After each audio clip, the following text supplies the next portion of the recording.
let's call the meeting to order. The meeting was posted in compliance with the open meeting law. Maria, could you call out the name of the board and the date?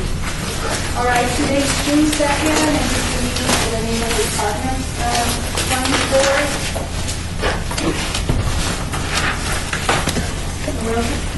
So the next thing is to the public comment. Public comment during this portion of the agenda must be limited to matters on the agenda for action. If you wish to be heard, give your name for the record, the amount of discussion as well as the amount of time any single speaker is allowed may be limited. So the very first thing we're going to do is to approve final minutes by reference of regular meetings of last year. I'm sorry, but can I go ahead and do the roll call? Yes. You have the list? Yes, I do. I have a list going around too for Okay. Chair Toussaint, Here. Vice Chair Thaxton, Here. Kimberly Reed, excused. Member Moulton, Here. Member Skilbreth, here. Member Holmes, present. Member Ortiz, Here. Member Kirk, Present. Member Scusen, Here. Member Boriswich, Oh, Beth, yeah, Beth hasn't arrived. okay, excused. Member Jackson Renter, excused. Member Powell, Yeah, she called in. okay, excused. Member Garnis, Here. thank you. So we have one. Yes, we do have quorum. So, the very first thing that we need to do is approve the minutes of 3-minute I'm meetings. sorry to interrupt again. Can you do number 3, which is public comment? I did. I'm sorry. Thank you. It was riveting. It was riveting, yes, thank you so much. Hey, Miss Kimberly's here. No problem, we just called your name.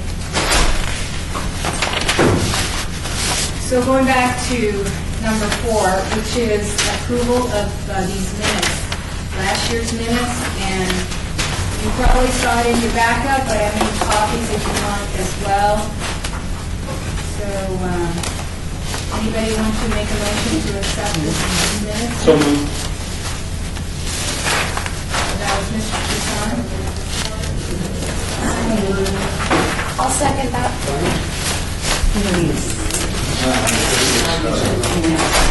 No second.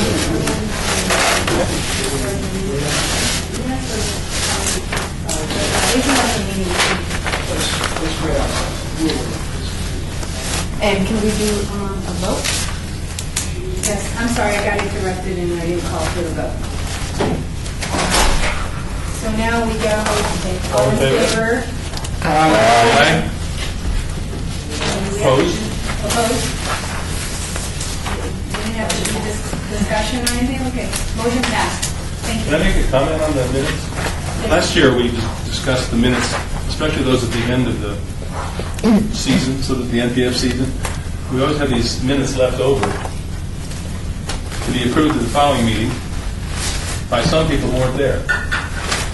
And I asked the clerk whether there was a way to get them approved in a more informal way at that time, as opposed to waiting until next year. And the clerk at that time, it's in the minutes, said there's a couple options. One is by acclamation, and then was by email. And all I would ask is, can we do that this year? There is a problem, because we've looked it over for not Okay. just this board. Chief Deputy City Engineer Terry Ponchalo, we have looked at the various boards, how to get these minutes approved that come for meetings that occur quite frequently, once a year, Right. and how to bring it back. Unfortunately, cannot do it by email without, some type of open meeting law requirements. Same thing, perhaps maybe if you try to do it by telephone, there'd be open meeting law requirements. So even though This is the best way to do number, it. this is the best way to, I think there was a way, it's more of a parliamentary procedure of having these out of the minutes. You know, we just do it when we bring the board back. I think to bring a board back after all the meetings are done, all the minutes, maybe a little impractical. Bringing No, a you actually- 13-member board back, so. But anyway, thank you, we did look into it. Thank you. So the next thing is discussion for possible action on the election of chair and vice chair. Last year, we had Mr. Greg Toussaint and then Michelle, and they were both the chair and vice chair. And so we would like to open for nominations again as to who we might like to recommend for those positions for the chair and vice chair. So any nominations, you want to move, nominate anyone, what would you like to do? I'd like to know whether or not they would be willing to serve again. I think they're experienced and it'll allow us to move through the meeting a little more expeditiously unless somebody would really like to serve. All right, so we have two questions. One, if they both want to serve again, Mr. Toussaint and Ms. Michelle Paxton, would you like to serve again? I'm willing, unless someone else really wants it. I will be honored to do it. I'd be happy to, unless there's a resident that would like to take my place. Is there anyone else that would like the vice chair position? Just Or to let the chair? Just to let you know, it covers the 3 meetings that we have scheduled, and also the presentation before the city council On the 16th of July. so your presence will be required at those meetings. Are we still moving forward with the third meeting, Maria? Yes, because that's what you, no, with the fourth meeting. Oh, fourth We only meeting, have sorry. 3 meetings right now, which is the second night and the 16th, and we'll be done on the 9th with, really early, with the last 6 presentations, and then we come back on the third meeting, because you all asked for that last year, and that's just to discuss funding and recommendations. So are we okay with that then?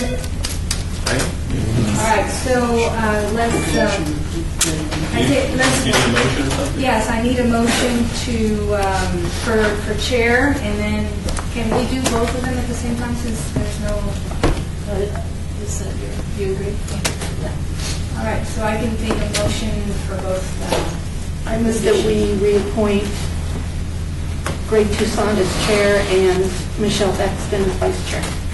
Okay, I call, who's second? I second it. All right, and there was no need for second, right? All right, she's smiling because I didn't. But You were interested. But I came back and I knew it. All right, and I call for the vote then? Huh? All in favor? Aye. Opposed?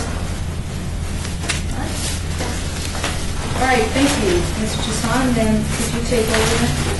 I will. Can I ask a question about the agenda? It may be my ignorance, but there's nothing on this agenda that talks about the presentations being presented. It talks about a report on Neighborhood Partners Fund program applications, but it doesn't seem to read the way that I would expect it to, presentations from them or something. Seems just You a- got number 8 and number 9, the summary. When I can review the summary, I will be talking about the applicants, and then when I review 9, we're going to be talking about your presentation. Is that what you mean? I guess I would have thought the agenda would include the presentation, but obviously not. It is. It's right on number 10. It includes just the names of the presentation, the presenters, and they do it that way instead of, what I used to do last year is that I gave you a list of the way I type it up before it goes to city clerk's office, and I jot them down from 1 to 12 so you can read it pretty well. Okay. And so they changed it all. Are you okay? Yes. Okay. They changed it all. Then that answers my question. Okay. Okay, so the next item on the agenda is review the bylaws and responsibilities for Neighborhood Partners Fund Board pertaining to the project selection process and agenda. So, Is there any need to change or? no, actually, I don't really need it. Let me see if I lost my. So, I think what you probably all reviewed, you've been on the board for a while now, but the big thing is that there's 13 of you assigned, and not everyone is able to apply, to attend every meeting. But what I'm hoping is that through your participation on the Zoom grant, that you'll be able to score and make your recommendations, and whether you attend or not, we already have those scores, and we'll work with that at the end. But you probably already read the bylaws. It just talks about attending, no compensation, it's just once a year that we meet. Does anybody on the board have any questions on the bylaws or request any changes? Hearing none, we'll move on. All right, so, any questions on the program guidelines? Because what I normally do with these applicants is that I actually am the one that goes through and looks at the program guidelines and compares the information. Excuse me, are we on number 7? Yes, you Yes. Can you please read the item, Chair? Sorry, thank you. Review of the Neighborhood Partners Fund Program Guidelines. Maria? All right, again, I didn't really want to bore you with it, other than what occurs is that the requirements for applicants is that when they submit, if they submit for $5,000, then the requirements that they have to put up in-kind donations or cash or professional services, all of those are one-for-one matched. Many times what happens is that they give a lot more either in cash or in volunteer labor, etc. So when I do the first part of the review, which is to meet for NPS guidelines, and what I'm looking for is what's the project, do they have enough match, and then if it's an HOA with funding and they're asking for $5,000, and then they can put up $9,000 or $10,000 in cash, then many times they feel that they don't have to do any volunteer labor. But what the program guidelines requires is that these HOAs or any organization that is putting up that much money or way beyond what's required, they still have to have at least 25% in volunteer labor. So they still have to have that in addition to all the cash. So I've looked for that. So everyone has, in fact, I was telling them when I reviewed this year, there were about 15 out of the 18 that were incorrect. So I had to work with all of them to make sure that their funding requirements, that the information that they put in, that their vendors, we had a lot of taxes included, so I had to go in and delete that, just to make sure that the numbers were correct.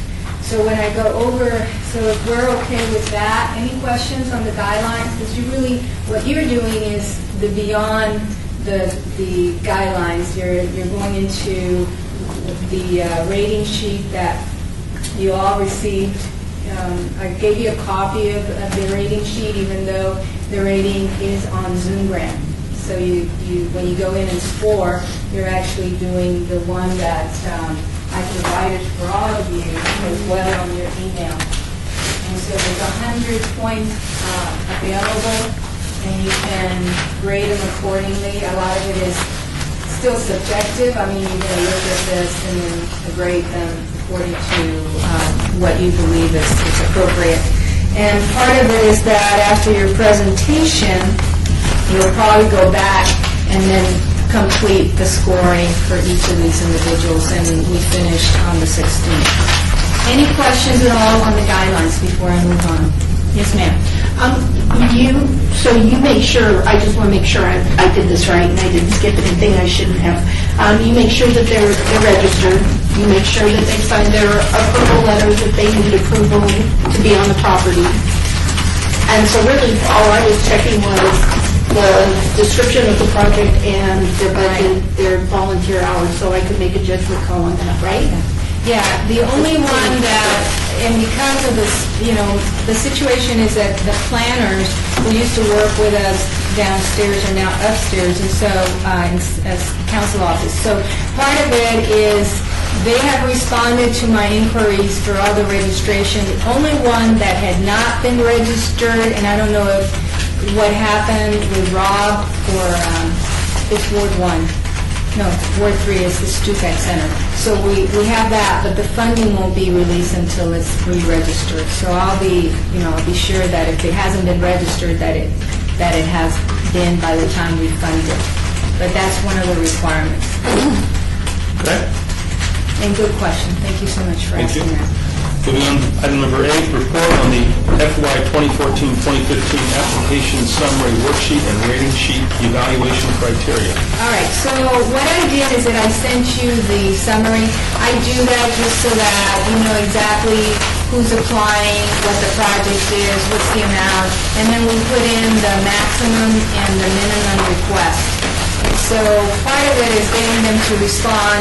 So for example, when you looked at my summary sheet and then you went back to the application question, it was the last question on the application, and some of them didn't answer it or didn't answer it properly or did not discount enough. So what I did is that I called everybody. I contacted the 18 applicants, and everything that you see as minimum request is exactly what it should be on minimum request. They confirmed that that's what they wanted.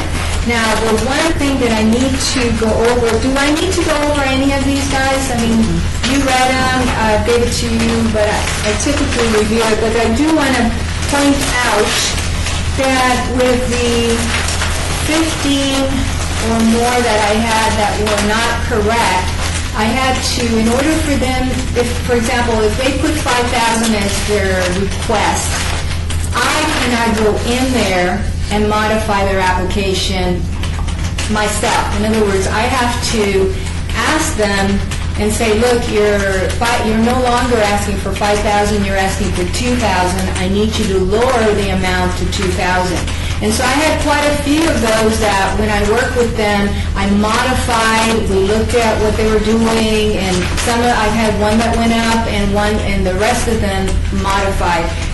So I had to change the due date, because in order for Zoom Grand, I have to open up the system so that they can in and modify it. And one of them did go through and did not modify as we had discussed, and that is McNeil Association. And McNeil is number 10 in your sheet. McNeil is really a 2,000 request and a 2,000 minimum. All right, just so you know. And even though I have 5,000, which is what, when I went in and I verified all numbers, she had it there, but by that time, because I had reviewed everything, I had forgotten that she hadn't submitted what she needed to do. So what's going to happen is that when you go back to Zoom Grand, McNeil has already been lowered to 2,000. So the request and the minimum are the same, 2,000. So if you want to change it on your summary sheet and put down that it's 2,000. So that's the only one that has any difference. But what I noticed, since we only have 55,000 in the pot of money, usually it doesn't matter what they request, we typically start to work with what's the minimum. So the application itself is correct. It was just that number that she didn't lower. So I wanted to point that out before we review. But any questions on this? If you look at the final numbers, we're very, very close. That would make it 3,000, well, for the applicant request is 68. I think it was 68.6 or something is where we're at. And then the request, notice that in minimum is 56.3, and there's 55,000 in the pot. So we're very close in terms of what is being requested as minimum and what's available. So you all can make, as you discuss. And then what I did do is, even though you had all these different requests and a minimum request, anything that was a giant change, where if they ask for 5,000 and then their minimum happens to be 2, that was a 3,000 drop. So I highlighted that for you so that you knew that there were a couple of those that were extremely There's an extreme drop between what they requested based in comparison to the other applicants, so in case you wanted to address that. All right, any questions on this? Anything else? Anybody? I'm exciting Gavin. Yes, Gavin. Anything else? All right, that addresses item number 9. Okay. Thank you. Item number 10 is the presentations. Is that what this is? Oh, and then we've already talked about the rating sheets. Yeah, and your presentations, if you look at your presentations now, the very... Excuse me, I think I need to go over Number 9? Number 9. Did we not do number 9? No, we did not. Oh, I'm sorry. I That's for the apologize. future meetings. I apologize. I got ahead of myself. So he needs to read it, because I was... I will read about it. Okay. Thank you. Sorry. Discussion for possible action regarding neighborhood leaders presentation schedule for June 2nd and June 9th, 2014. Okay, so you've all gotten a list of this, presentations. There are 18 presentations to be done in 2 days, June 2nd and June 9th. And for today, I've scheduled only 12 presentations. They've all confirmed. We reminded them again twice, so we should be all right. And then on the 9th, as you can see, there's only 6 of them, so we'll be leaving pretty early on the 9th. And then when we come back on the 16th, it may take us, it depends how long it takes us. It could take us an hour or an hour and a half, or however long the discussion, but that's all we're going to be dealing with on the 16th. Any questions on this? I have one question. Yes, sir. What are we allowing for speakers now? 16 minutes? 10 I minutes? only did 10 minutes. 10 Maybe I can increase that for next year, if that's what you want. But I think with the summary, and then if we get them to quickly tell you about their projects, I think we've always done pretty well in 10 minutes, so. Yep, that isn't a change. Just want to make sure that's what we're doing. But if you want to, whatever the board would like for next year, you just tell me, and then on the last meeting, we can modify. You can tell me what you want for next year, besides the funding recommendations. All righty? Any Right. questions, any comments? Gee, you're all so happy. I have some little snacks and coffee if you need them. Little snacks, water. Then we'll get excited and get louder. Anything else? All right, so then, sir, I will turn it over to you, and then we will, our very first one, is Stupak already open? Do you want me to read the entire line item? Do you mind if we start now, or are you I'm just going to read this before we start, but yes. Number 10, report on the Neighborhood Partners Fund Board Grant Program application submitted by Stupak Neighborhood Success Team, Admirals Point 2 HOA, Aventura HOA, Crossroads 1 HOA, Cultural Corridor Coalition, Eagle Creek Heights HOA, Bonner Elementary School PTA, Country Neighborhood Association, Four Winds HOA, La Mancha, Summerlin, Northwest Area Residents Association, Quail Estates West Homeowners Association. And first up is, did I miss one? The Stupak, First one is Stupak. and they're out there, it's a young team. Some of the students are there, so let me get it for you. I'm going to hold that up for them to see. No. For this. Let's do that. Pardon me? I'm going to recess. And we'll recess the meeting until the next presenter comes in. And I'll let you know when we're ready. I have to take them out, or? No, we can start. I'll call the meeting back to order. Come on in. Oh, all right, and it's Stupak, and it's Sherry Alexander, and then the team. Why don't you introduce yourself? Why don't you introduce yourself? I'm Sherry Alexander. I work at the Stupak Community Center, run the after-school program, and I partnered with the Police Athletic Group PAL program down at Stupak. I'm Officer Michael Lee from Las Vegas Metro in the Police Athletic League. And Go ahead. I'm Carlos Rodriguez. I've been with Stupak for about 7 years in total. I'm the White Knight report, so I'm sure I see a couple of communities out there. Leslie Soto, I'm in Metro PAL program. I'm with Mother on the phone. I'm with Mother on the Stupak. Cool. Okay, welcome. We're going to we're going to give you about 10 minutes, if we can, for your presentation and questions. So this is a busy day for us, so we're going to try to hold it to that, Okay, if you can. okay. Okay, so you have the floor. It's, well, our neighborhood association, we have several of the board members, or Margarita, who runs outreach for us, so she works with the community directly.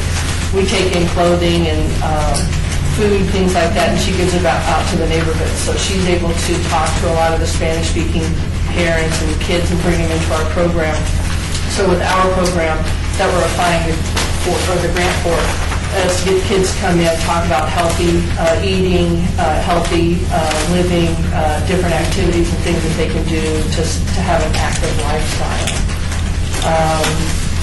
We have Tirsa, who runs ESL program, so we get a lot more people from around the community, not just in our neighborhood, but our focus is in our neighborhood. And then Nevada Stupak, I'm sure everyone's kind of familiar with him. He actually brings in more of a cash donation sometimes for things that we need. So the board that we have is very active and helps us out a lot, and they're partnering with us. Yeah, so in the Police Athletic League, our whole mission is to give youth alternatives to gangs, drug, and violence. We went with Sherry like a year and a half ago, 2 years ago, and we've been doing a lot of great things. We came with this grant last year, and these are just a few of the things that we've done. We've gotten to do camping with the youth. We just finished a cool race out at South Point called the Badass Dash. It's an obstacle 5K, so that was pretty fun. And then before that, prior to that, what we were doing is training the kids. So they're putting in this dedication and discipline and seeing, hey, the end result is I get to do something. Something comes out of the hard work they put in, and they notice that. So those are some of just the great things that we've gotten to do over the past grant.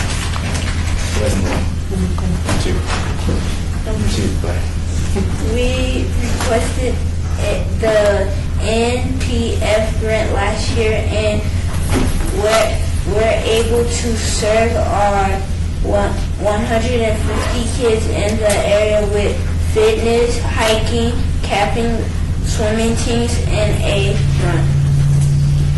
We're planning to do the whole project in about a couple of phases. We're going to have at least 4. We're going to start with a wet and wild field trip to have all the kids, hyped up for the whole summer. Because, who doesn't love wet and wild? Then we're going to have, we're going to go to Charleston for a while, hiking, some camping. And then we have the Spartan Run. I'm not sure if any of you know the Spartan Run. No? Well, it's a very vigorous, can you phrase that? It's very challenging to run. It's a 5K? Yeah. We're trying to train the kids. So they do the swim team, they do running, we do fitness, kind of like a boot camp all year round. So after each phase, they get a reward, such as the Wet and Wild or camping. Our project team members are Sherry from the Stupak Community Center, and Mike and Chris from Metro's PAL program, and Youth Council from Stupak, Carlos, Terry, and Damaje, Leslie, and Esmeralda. Here we teach the importance of eating healthy and living an active lifestyle. We do swimming, hiking, fitness training, and running. So we're requesting $5,000 to cover the hard costs, such as the entry fees to the race, swimsuits, and the fees for the swim team, and also the campsite and the food for camping. And if you have any questions for us. I don't have a list of the board members in their roles, but with the Ward 3 representatives, that's the first question. Oh, thank you. Lance Kirk, Ward 3. I have a general question. I remember the grant from last year. So is everything, it's very similar to that. Did you learn anything last year that you might be improving or doing differently this year? I think we did. This is my first time working with this grant. I know Sherry's done this one before, but I think not the planning was bad, but we figured out better ways. So a lot of the stuff was like we would register the life lessons for the race, and when they had different age groups, and we would go from 6 to 17. So that was kind of difficult because the race was for smaller age group, was like a mile, and they did have an adult race, but I mean, like I said, it's just something like with registration that we just have to figure out for the next one, which, like you said, we did this one, so we now plan it better, that's all. But I mean, other than that, I didn't find anything. Yeah. The camping trip, we actually got a lot of the camping gear, so there won't be the Yeah. same expenses, because we share the camping gear, so we have that, and we can utilize that, and also we can share it with other organizations, that are around the valley, such as PALS. We have Big Brothers Big Sister that we're working with too, so we purchase the equipment and keep it there, so it can be utilized by more groups, but then we'll be able to utilize it. We definitely, have learned, foods to buy, things like that, so we'll be a little bit more conscious on what we're buying. This was the first time taking a group, so we have a better idea, but I think we did pretty good. I'm a good shopper, so there wasn't a lot of waste. And then the running aspect with the kids, it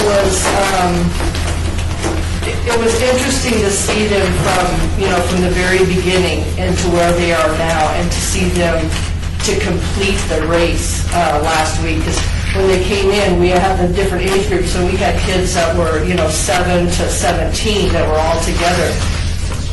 But to see the older kids helping the younger kids, and then the littlest kid that was out there, Brian, he was the littlest kid out there, but he was like one of the first ones to go across the finish line because he was so hyped up about everything. So it kind of encouraged the rest of the kids, to keep moving, because he put it all out, finished it, and did everything that they asked him to do. So the rest of them did a really good job, and they helped each other all out, Thank you, Shirley.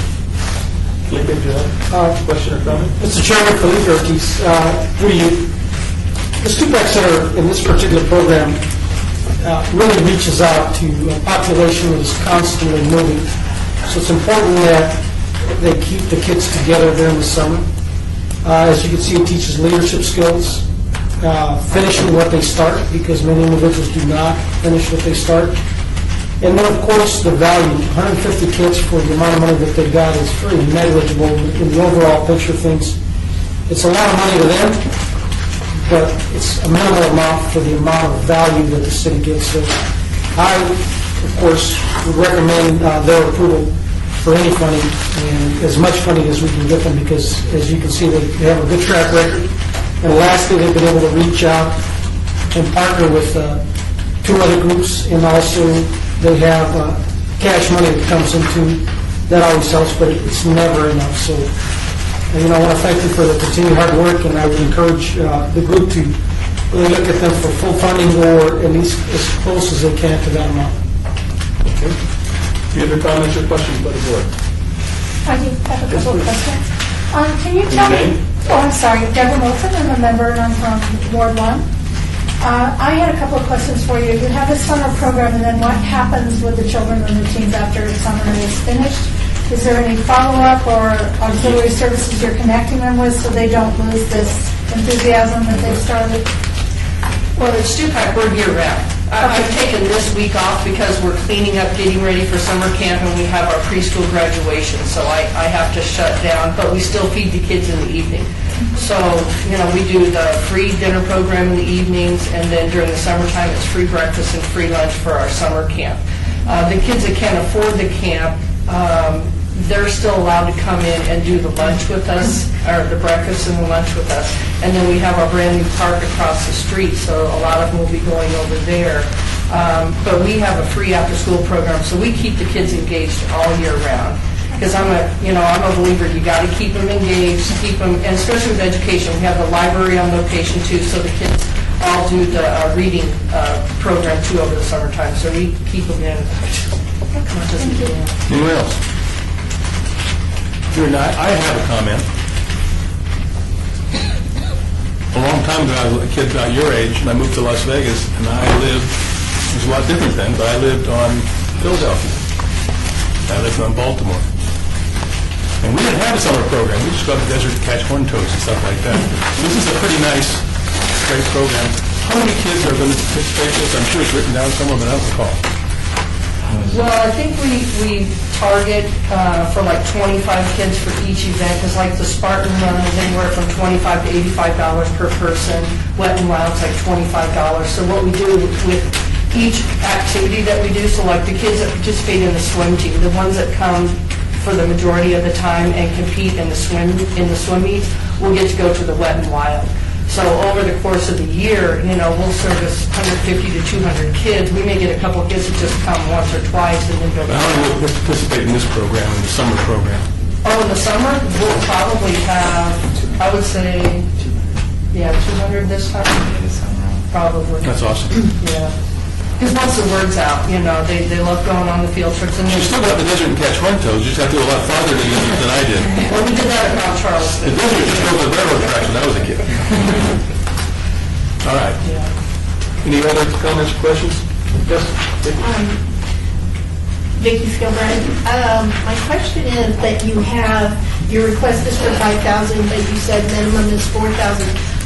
I think it's important to know, what would you have to cut in order to hit that minimum? Probably we would cut the Wet and Wild trip, because the kids, we have water parks around. Wet and Wild was a great experience. It was something fun for the kids to do, but if we had to, do something else, we'd probably go to one of the other, water parks that the city has or county, do that. But the camping trip, we wouldn't delete that, because that's a great experience for these kids to get out of town, and to actually have the camping experience. Marshmallows and the camping, all of that. The swim team and the swimsuits, we wouldn't cut that, because that's crucial for the swim program over the summertime. And it's usually so hot anyways, that's probably the best activity that we can do with the kids. So it's probably Wet and Wild. Yeah. Okay. Yeah, I think Wet and Wild is. We probably don't have time for any more questions unless they're really important. Hearing none, thank you very much for your presentation. Great project. Best of luck to you. Thank you for coming.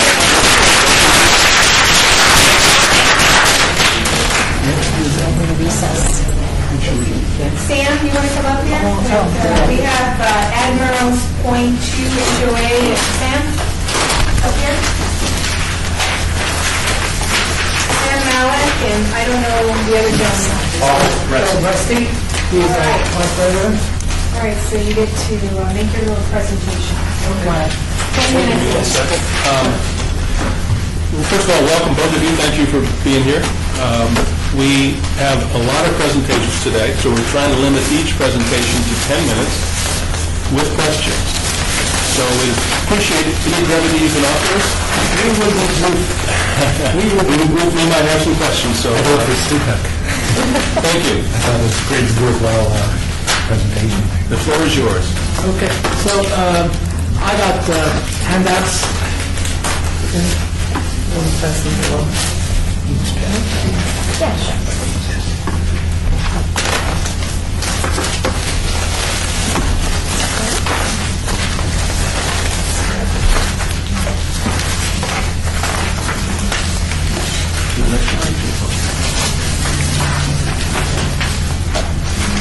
Okay, so let's switch to page 2.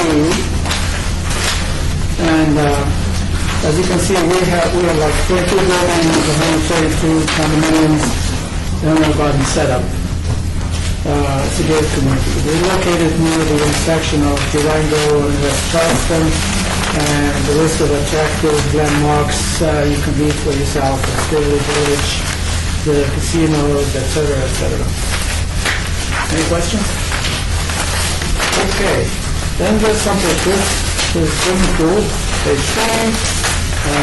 Page 4 is another shot of the inside of the community.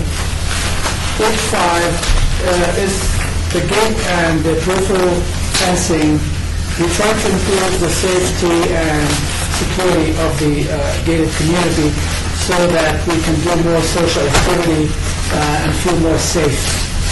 Okay, so we have these new gates with spikes on top and overhead, and they don't look that bad. They look good, I think. We have on page 6 our little fountain. We're working on it to do some fixing. And on page 7, we're trying to address the points in the guidelines so that you have answer as many of the questions as possible. We have not applied for any NPS loans or any grants or any other city grants. Our project is a multi-phase project. The WSP, which is the project that we're working on, the wireless surveillance program, is just a phase that we're looking for funding for. In line with that, I would have to say if we had more of the Stupak centers, or more, servicing them, we would probably not even need that, okay? I think that's just a wonderful thing. Our main concern with the wireless is the majority of our residents at Admirals Point 2 are elderly couples, and we don't have an awful lot of families with children there and everything. Our primary concern is safety for them. We've installed like outdoor lights, and one of the problems we do have is with like trespass. People coming through there and once in a while stealing things we've had everything from from cars to concrete saws and various things that we're trying to be able to monitor that. In instances where we've had to call like 311, by the time we do get a response, okay, the situation is already over with, and they tell us, well, do you have them on camera or anything like that? And this is, one of the main reasons that we're requesting this grant is to help us, get this type of equipment. We've had in the past several residents, and mostly the elderly, that have fears of going out, walking around. We have a walkway around the community. They're afraid because of some of the situations that come there. And again, this is what we're trying to do. We're trying to create an environment where they feel safe and secure, within their own homestead. Sorry. Okay. Any questions so far? Vicki, this is your word, Sarah? Yes. I actually have the same question that I had of the Stupak Center, and that is, if you were not to get your request, if you were to get the minimum, what would you have to charge? I don't know what the minimum is, to be honest with you. It's, in this case, 4,000. Instead of 4,000. We'll have to make do with it. I mean, we prefer to go to 5,000, but, because we'd rather spend the other 1,000 on something that's... If for some reason and just to add to that question, if we're unable to do the 4,000, will you still do the project? Yes. We have to do something to protect. Maybe not in the same time, but That's exactly. It might be at a different level. or may have to be a different level, may have to go cheap, with a cheaper version or an abbreviated version or something. Anything else, Vicki? Sharice Holmes. Sharice Holmes, Road 2. I work right across the street at Jacobson Elementary. Yeah, right next door. Yes, so I do know that crime has increased in the neighborhood. And I know that because they're breaking into cars in the school parking lot also. So, yes, and the ones that we catch on camera, they are teenagers. So we do have cameras. It's probably the same ones that we... Right. So I know crime is increasing there, and it's just getting ridiculous.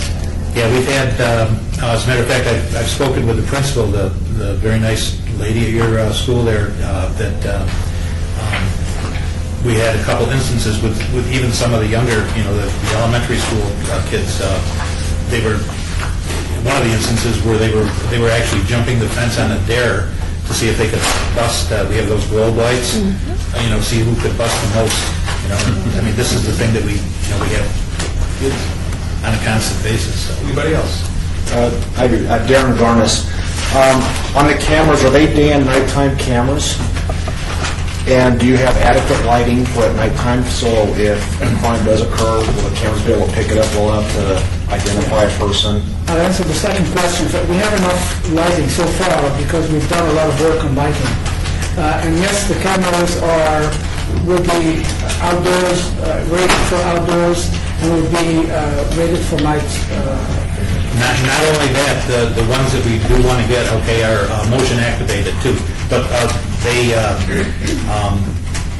they're constantly on, but they will key in when motion sets it off too, okay? So we can actually, say when we go to review the activities from, say, the previous day, okay, it'll alert us to when there was motion in that. Although we have the full, say, 8-hour shift, okay, we can go back and it'll tell us, say, at 1:14 a.m., there was motion, and we can go right back to those frames, okay, and see what happens. And the ones that we've been testing, okay, have been excellent with the lighting that we presently have.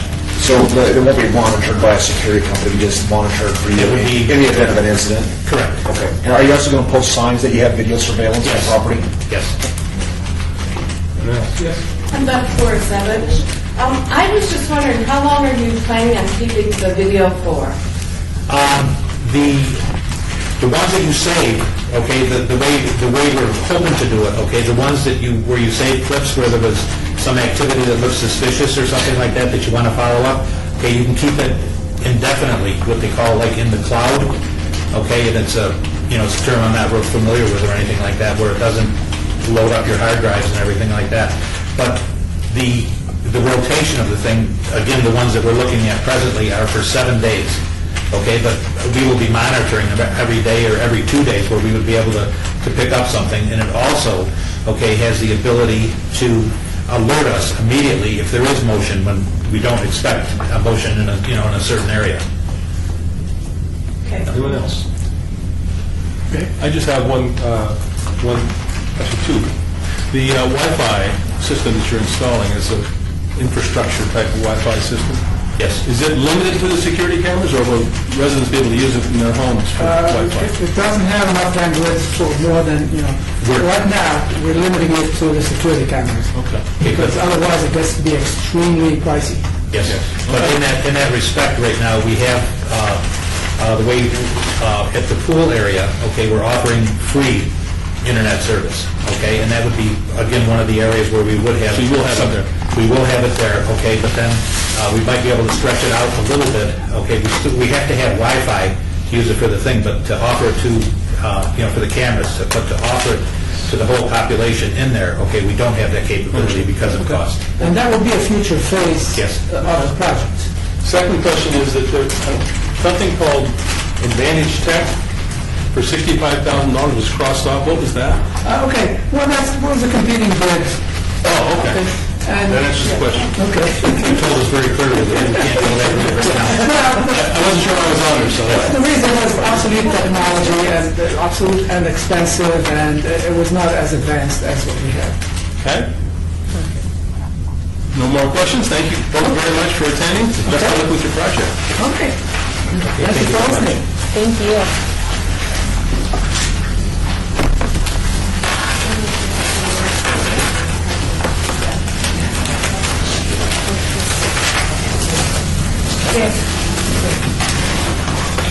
Frank Gordon with Aventura HOA will be next.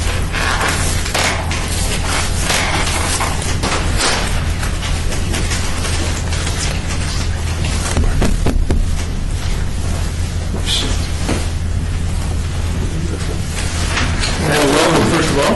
Thank you for coming. Thank you very much for having us. We have about 10 minutes for each applicant, and we're trying to do maybe 5 minutes of presentation and 5 minutes of questions. If we can we'll try to hold it to that if we can. Okay, let me introduce myself. I'm Frank Luton. I'm president of the Aventura Homeowners Association. With me is Chip Weeks, who is not only the project manager of the project we're going to describe, but he's a board member and the treasurer of the association. We're a small community of 68 homes, and we're in Ward 2, on Wallapai, in the town center of Alta. The project we're talking about, and it sounds a little bit like what you just heard, is a safety-focused project replacing the lighting in the front entrance, which hasn't really been replaced for 14 years. That will illuminate that entrance. We're planning, if we can, to extend that front entrance lighting inside the community a little more, because it gets very dark at night. And that will allow us, we hope, to deter any crime or whatever that's near Aventura. We've always been into the safety aspect. We recently been working with Councilman Beers and his staff on a parking area at the Wallapai Canyon Trailhead. And that's a new trailhead that is on Wallapai and not too far from Aventura. And we've been very involved in that over a long period of time. But the concern about safety has been from the beginning, and it continues. So lighting is critical. We think, we recommend all our homes to have lights in the back, et cetera. But we need the lighting in the front. And replacing that lighting, which is old and dull, is a primary objective of what we're doing here. Chip can speak to exactly what we're doing. We have our art committee involved, we have Chip involved. We plan, if we are able to move forward on this project, to have safety meetings, quarterly safety meetings with our homeowners, so we make sure they're focused on safety, which is part of the association's responsibility, but it's also, it all begins with the homeowners. So this is critical for that effort, and Chip may want to speak a little bit to what we're doing precisely. Thank you. Good afternoon, everyone. Thank you for having us here. We appreciate it very much. The lighting that we're looking at is lighting that's going to be cost efficient, much more cost efficient than what we feel we currently have. We will be replacing all of the bulbs with LEDs, which is a more expensive bulb but a low energy consuming type of item, as well as various fixtures which illuminate certain of the entry trees as you come into Aventura. Our entrance and our exit are side by side. We have one entrance and one exit, and in between is a guardhouse, which we have manned 10 hours a day, 7 days a week. After that time, we depend on the lighting, the cameras that we have to picture any vehicles that come through our gate or exit our exit gate. We've gotten a little bit concerned that the parking was added to the walking path to the feature next door to us. We have there's a walking path of about a mile, and the parking lot was pulled in. And the concern that we had is that since we're adjacent to that, people could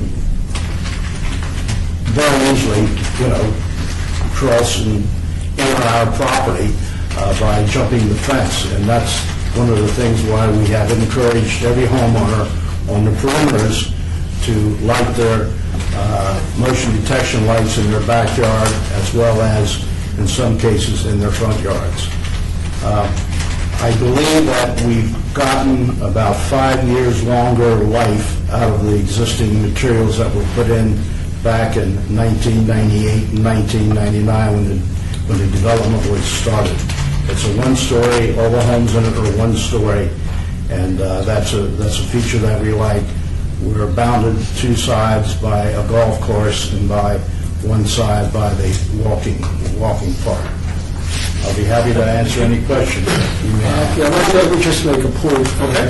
The grant we're seeking is for community lighting. It will have nothing to do with what homeowners may spend on their own to light up their backyards or anything like that. It's all focused on community lighting. Okay, thank you. Vicki, I think you're first up here. 1, 2, is that right? Or you don't have to? I think I understand the project. I guess the same question that I'm curious about with everyone is if you receive the minimum rather than the maximum, or even if we can't do even the minimum, will the project go forward, and what would you have to cut? Yes, the project will go forward, and whatever we can support with a grant, it'll be supplemented out of our reserve account, which is separate than our operating account. We also have the front, and we want to do when you come in the front, you either left or right, and that's very dark. You want to continue that on. So if the grant is cut back, that would have to be, we put that off for a year and probably come back for another grant. But let me make a point and not be presumptuous here. Listen carefully to the first presentation. And I guess I haven't talked to Chip about this, but if you're inclined to give us a grant of any sort, what I recommend that you consider is take 20% of whatever you might consider for us and give it to the first group, the student. They need to go to that wild. But I'm very serious about that, because that was a really stern presentation. Excuse me, Sharice, did you have a... How many lights are we talking about? We're talking probably upwards of 40 lights. But one of the things that happens over the years, it's not only the lighting, the wiring has to all be lift up and replaced, entrenched, and all the systems that support the bulbs and support the lights, because most of them have been exposed to the weather, except for the fixtures that are underneath the entryway and the exit way where you can come in case a visitor comes in, they have to stop at the guardhouse, or they exit, they can also stop at the guardhouse going out the other side.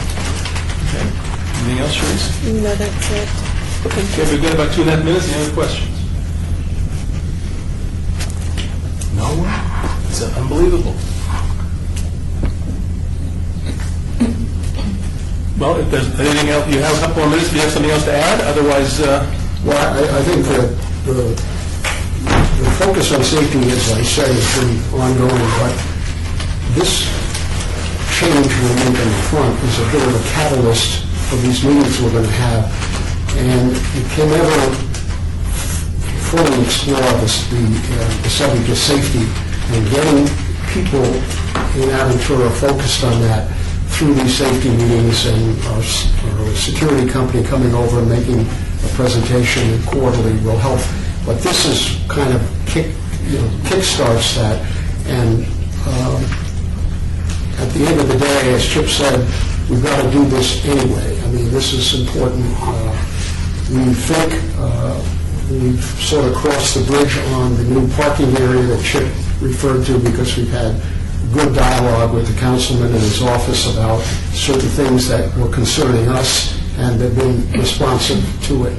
So that, I think, would be essentially all we've got to offer, and we hope you give us consideration, and I hope you do consider, if you are prepared to give us a grant, the comment I made, and it was a serious comment.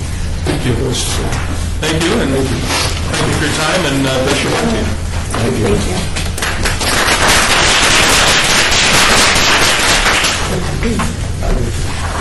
Okay, so our next one is Carlos 1, HOA, and Victoria Bridges Hudson. You're going to introduce the rest? Are you ready to go? I think you probably heard the time limits we have, as there's so many of you today. So if you can hold to those 10 minutes, 5-minute presentation and 5 minutes for questions, that would be great. Chris is executive on our board as well. I'm the vice president of our board of Homeowners Association. We have 128 units. Our condos were built in 1981. They are. I'm sorry, could you both introduce yourselves, just so for the My name record? is Victoria Bridges Hudson. I am the vice president of our association. This is Armando Chavez. He is an executive on our board as well. We have 128 units in our complex. It is all single story. It was built in 1981. Last year, you were so kind to give us a grant for $3,500, which we spent for lighting and cameras. It's been, if you look at the first page here, the cameras are on the poles up here. This is the lighting that we put in. We have 58 lights like this in our community. We are encouraging every homeowner to please put in motion detector lights on their porch as well. We're here to ask for another grant today because if you follow through, our next paper is what we call our 50 Shades of Gray wall. This is where we've done numerous patches on the graffiti and everything that's all put on the wall, and this above is what we've done to it from friends of ours that we worked with closely so that they can beautify our neighborhood. We have a great deal of people that are in their 90s and 80s in our community, and the lighting has helped immensely with that in every area except our parking. This is a continuation. Our wall goes back at 6 acres straight back. So that'll give you an idea of how long our wall is. This now is our parking area. It goes 16 cars straight back, both sides. We have one light for all of that area. As you can imagine, when you go out there at night, it's like being in a coal mine. You can't see anything. And it's frightening for a lot of people, especially because our neighborhood is so old. We've also worked very hard with First Tuesdays, Neighborhood Watch, to bring safety to our community, to bind our community together, because we feel like we have a very diverse community. We have Latinos, we have blacks, we have whites, we have everything. And we're working very hard so that we do everything in English and Spanish, so everybody can understand what we are doing. This is more, of course, of our parking that needs lights this year. And this is our camera at the pool that we put into. We have 2 cameras in the front at the entrance, 2 cameras at the back where our gate is. We have 3 mailbox cameras, so because we had so many break-ins in our mailboxes, they're just hanging off the hinges and everything like that, so we had to do something. That's where our cameras went, into our pool. We've worked very hard, and we have spent way more than what your grant gave us last year, and we are so appreciative of that. We received $3,500, and we spent in total almost $12,000. We've done this through our time working everything that we can to incorporate and make our community better. It is falling apart.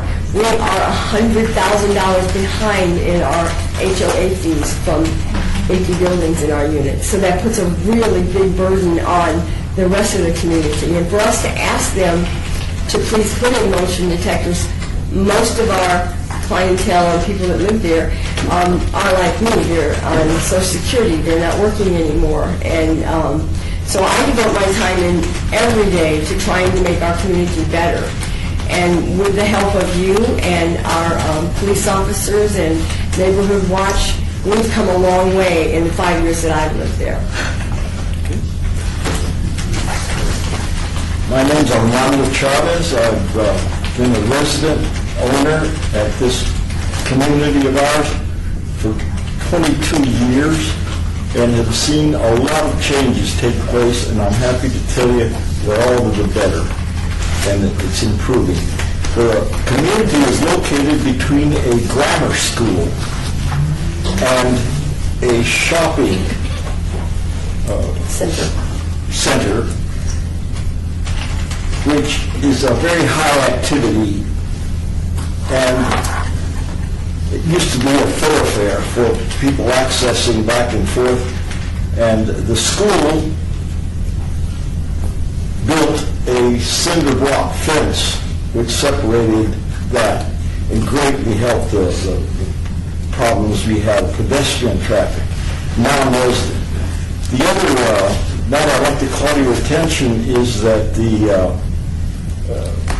Tori mentioned the recommendations that we have been able to develop to everybody that lives there is motion detectors. I happen to be one of the first, to my knowledge, who installed the motion detector, which to me I sleep completely at ease now, whereas before you had to not relax. It had to be aware of noises or people, pedestrian traffic, and all of those things. If I could ask you, I'm sorry, I don't want to cut you off, but if you could sort of bring it to a close, because I would like to have an opportunity for some questions. Thank you. Go ahead. I'm 84 years young and one of the senior citizens there. And today, with the aid of the improvements that we have, cameras, the location, I feel very secure now, 24/7. But we know we need to improve it. And that's what we come out here and demonstrate the application and assistance of any funds you folks might see clear. Okay. Thank you. This is Ward 3, which I believe is Felipe. I do, yes, Lance Kirk, Ward 3.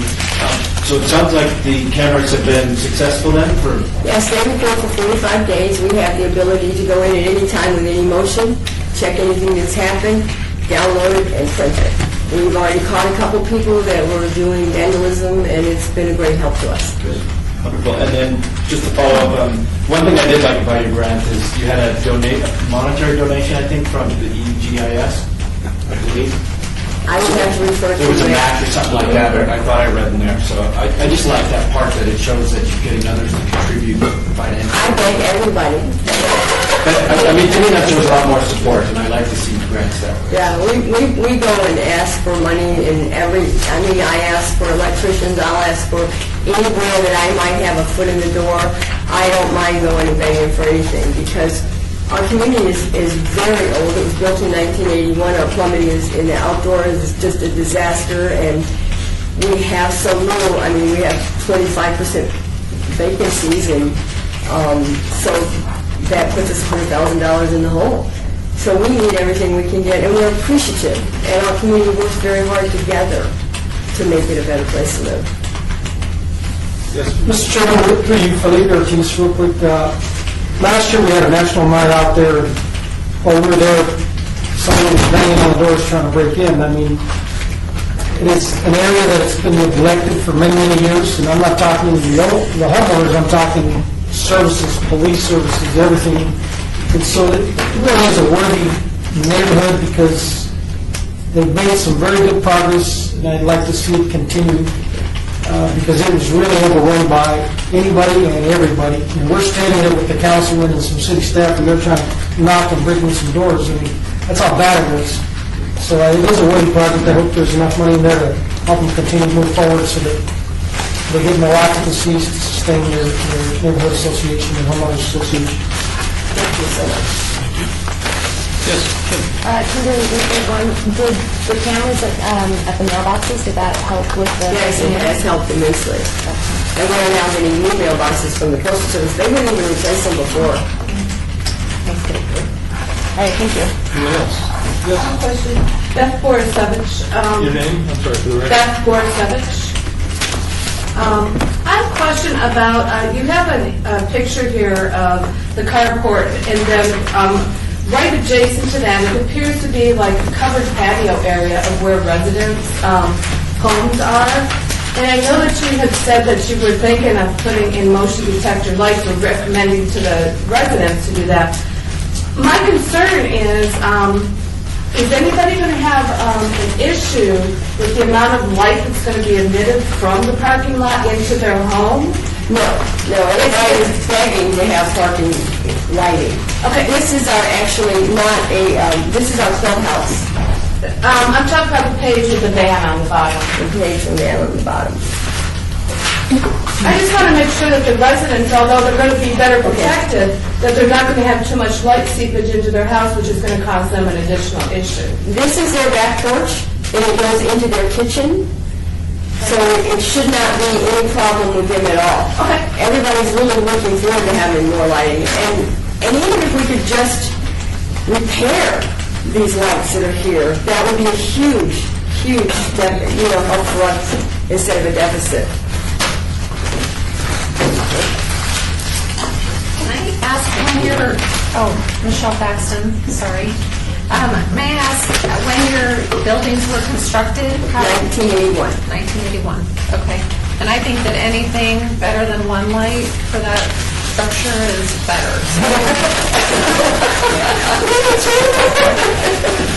All right, hearing no other questions, thank you very much for coming. Thank you for having us. I want to ask another question that we always want to ask, and that is, you have listed here your request amount and your minimum amount, and if for some reason we can't meet your minimum amount, you still have a project. We will always have a project. Okay. We have enough people that want to move forward and make it a better community. All right, thank you. Thank you. Best of luck to you. Thank you. Thank you very much, Shay.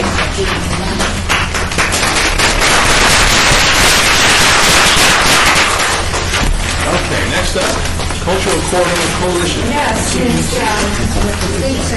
Pam Thomas. And Cultural Corridor has been a participant and a recipient of our grant and event program in the community. So we'll talk about that today. Hello. Hello. Welcome.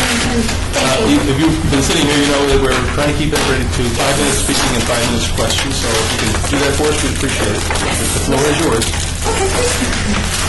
My name is Pam Thomas, and I'm the Cultural Corridor Secretary. I'm here to represent the corridor for this application. We're a neighborhood of nonprofits and businesses, and members include the Las Vegas Natural History Museum and other cultural institutions. We're mostly located along Las Vegas Boulevard, just north of Fremont Street, and our organizations have banded together to provide awareness of the cultural resources in our neighborhood and to promote it as a safe and family-friendly destination. Recently, downtown businesses have drawn many residents' attention and visitation, and as a downtown district, we'd like to increase new and repeat visitation by introducing all of the free and affordable, quality, and family fun events, including our December to Remember event. Rebranding the neighborhood through the use of new printed material and a more vibrant street presence will encourage visitors to take a second look and explore this downtown cultural jewel. Our institutions not only help celebrate Las Vegas's cultural interests, diversity, and help to build community pride, but also host a number of year-round affordable and quality family fun events, including our December to Remember. And actually, I have some pictures up here on the board, and maybe I can pass those around for you to be able to see that if you're not familiar with that event. The Cultural Corridor Project team consists of staff and volunteers from participating member institutions who provide administrative support, participate in events, and give donations of goods and space. The corridor reaches out to community, ethnic, and religious groups to organize, present, and promote some of our cultural community events, like a December to Remember. And that's actually probably our biggest event that we have. The Cultural Corridor has received NPF grants previously.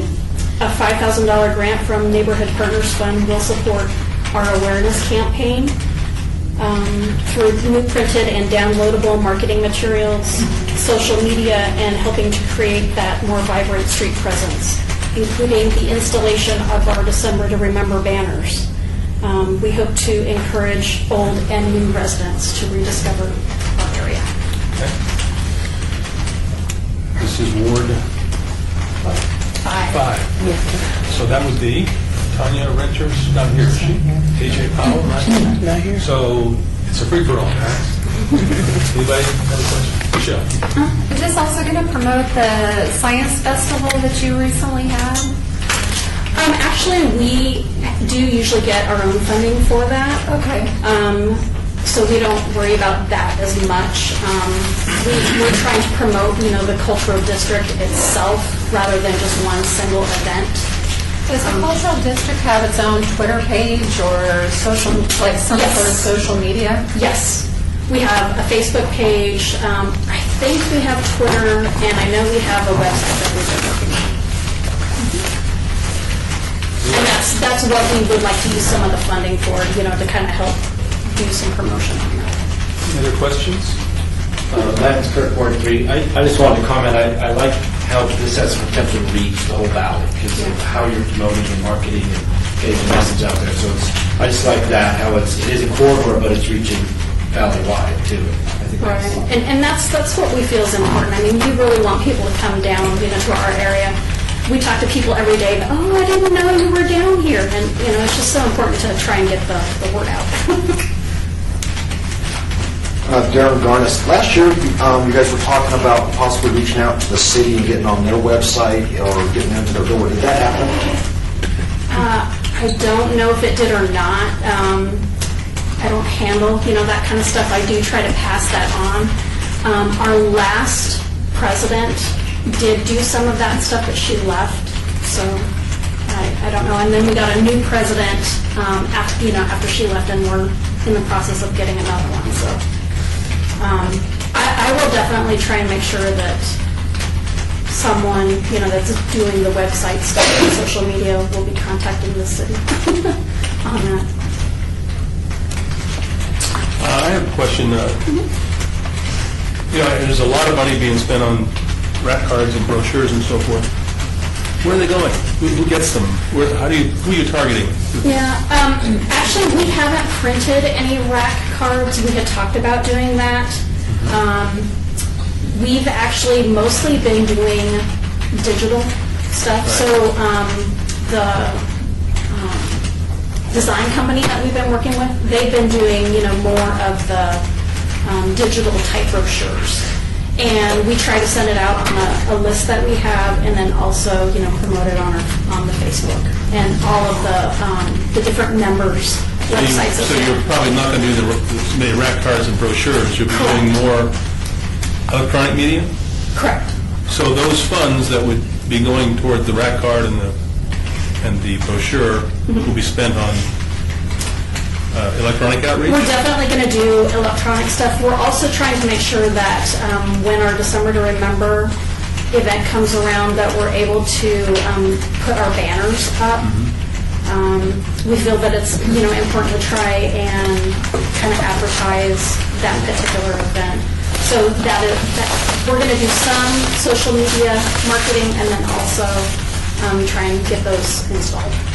So are there email blasts or just? Yes. And who do those go to? Like I said, it's our members that we have at each of the institutions. They all have a list of people who signed up and so forth? Right. Okay. Great. Michelle? Michelle Thaxton.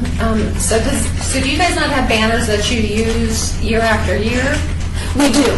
Okay. We just need to get them installed. So it'd be for the installation of it.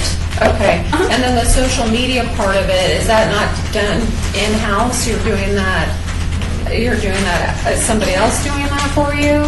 It's someone that's part of the cultural corridor donates their time to do that. It's a design company.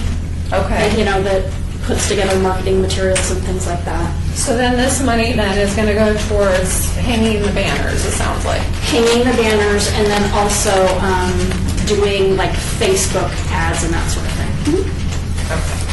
Yeah, it wouldn't necessarily directly, go to the person who's doing it. It's the, Facebook itself for that ads. And the websites. So just to answer Dan's question, they do have a link on the City of Las Vegas website. They do. That goes to cultural. Oh, good. That's good to know. Yes. That's Florida Savage, Ward 4. Do you already have banners hung downtown or in your area? We do. We actually just got new ones this last time with some of the MPF funds to help kind of emulate the bridge that's down there. I don't know if anyone's been down there to see that, but we kind of use that design to kind of carry it out and really make the cultural corridor look a little more complete and more like a uniform design. And it looks really nice. If you haven't gotten a chance to come check it out, you should. I do have a picture, I guess, that I did kind of pass around. Just one, though, unfortunately. But that's our new design. I'm sorry, one other question.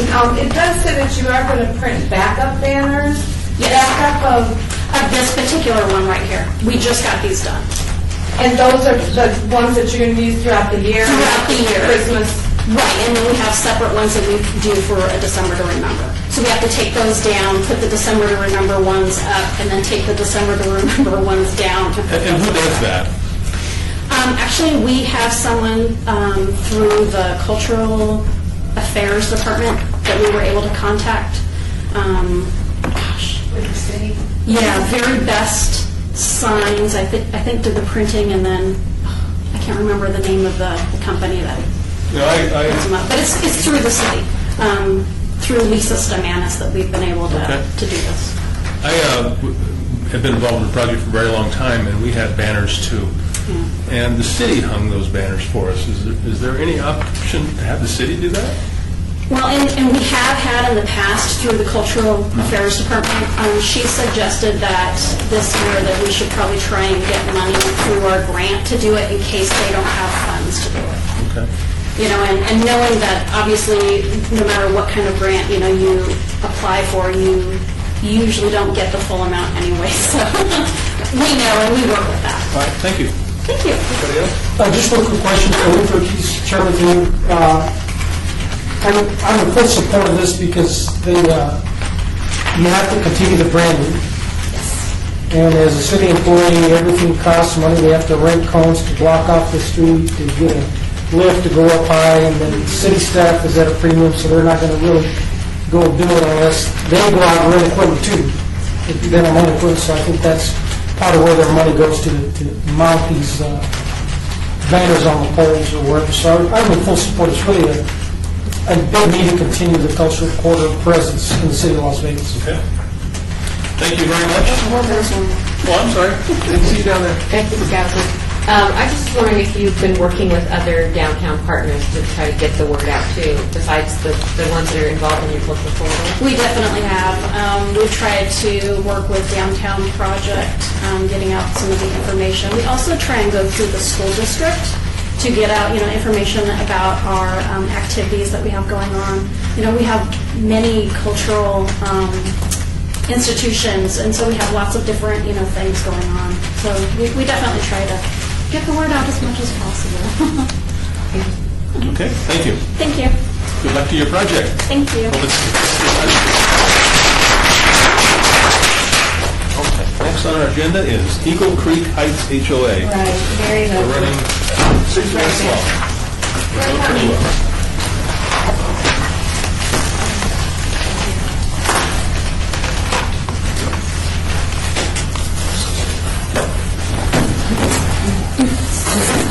You heard the pitch, right? Okay. I got you. I will Yeah, do you that. start. And I'll start up here so you can see. Introduce yourselves, please. I'm Mary Ludwig. I am just one of the homeowners, and this is Christine Montyhoff, and she is our board president. Welcome. We are a small community of approximately 118 homes. We range in size from 1,600 square feet to 2,200 square feet. About 73 of our homes are owner occupied. The rest are either rental or bank-owned foreclosures. We're located in the northwest part of the city. We border on Lead Middle School, and we are up by the 215 on Jones on the northwest side of town. Kind of gives you an idea. We are a very representative cross-section of Las Vegas. We are a diverse community comprised of various ethnic and religious backgrounds. We are educators, nurses, police officers, patrol detective and SWAT, city and state employees, military personnel. We have folks that work at the Nevada test site as well as down at the Air Force Base. Businessmen, construction workers, entertainers, casino employees, truck drivers, and small business owners. During our yearly equipment inspection in August 2012, we were notified by playground inspectors that our play equipment was no longer in compliance with city codes. The specific violations, this is what we have right here. This sound area was not thick enough for the fall zone for the height of the equipment. And we were also told, and I quote by the inspector, there was nothing that could be done to bring the current equipment and the play area to current safety standards, and it needed to be removed as soon as possible. So we consulted with our legal counsel and were advised that we needed to remove the equipment immediately to absolve the HOA of any liability should somebody get hurt on that equipment. So this is what our park looks like now. It's just a big grassy area, which is really nice. We're grateful for that. Like I said, this was our playing equipment in that area. We just have a big sand pit, which the cats in the neighborhood are loving right now because there's nothing there but them, ants, and sandies.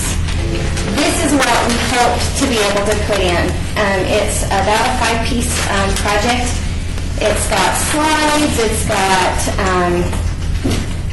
monkey bars, it's got a gyro twist where they can climb on it, and we will be putting wood chips down here, the fiber-fill wood chips, to the current city specifications so that that will be totally safe. Our HOA is going to contribute in man-hours to do the complete sand removal under the construction company's supervision, so they'll make sure that we get it out, get the base set properly, compacted properly. They'll be doing that kind of work. Then we'll load all the fiber fill in. They'll do the leveling and recompacting, making sure everything is exact to specifications and so that we're within code compliance. Our reserve study that we had done showed that our equipment was going to be good until 2016. Obviously, that's not the case, and it also projected that the cost to replace our equipment would be about $12,668.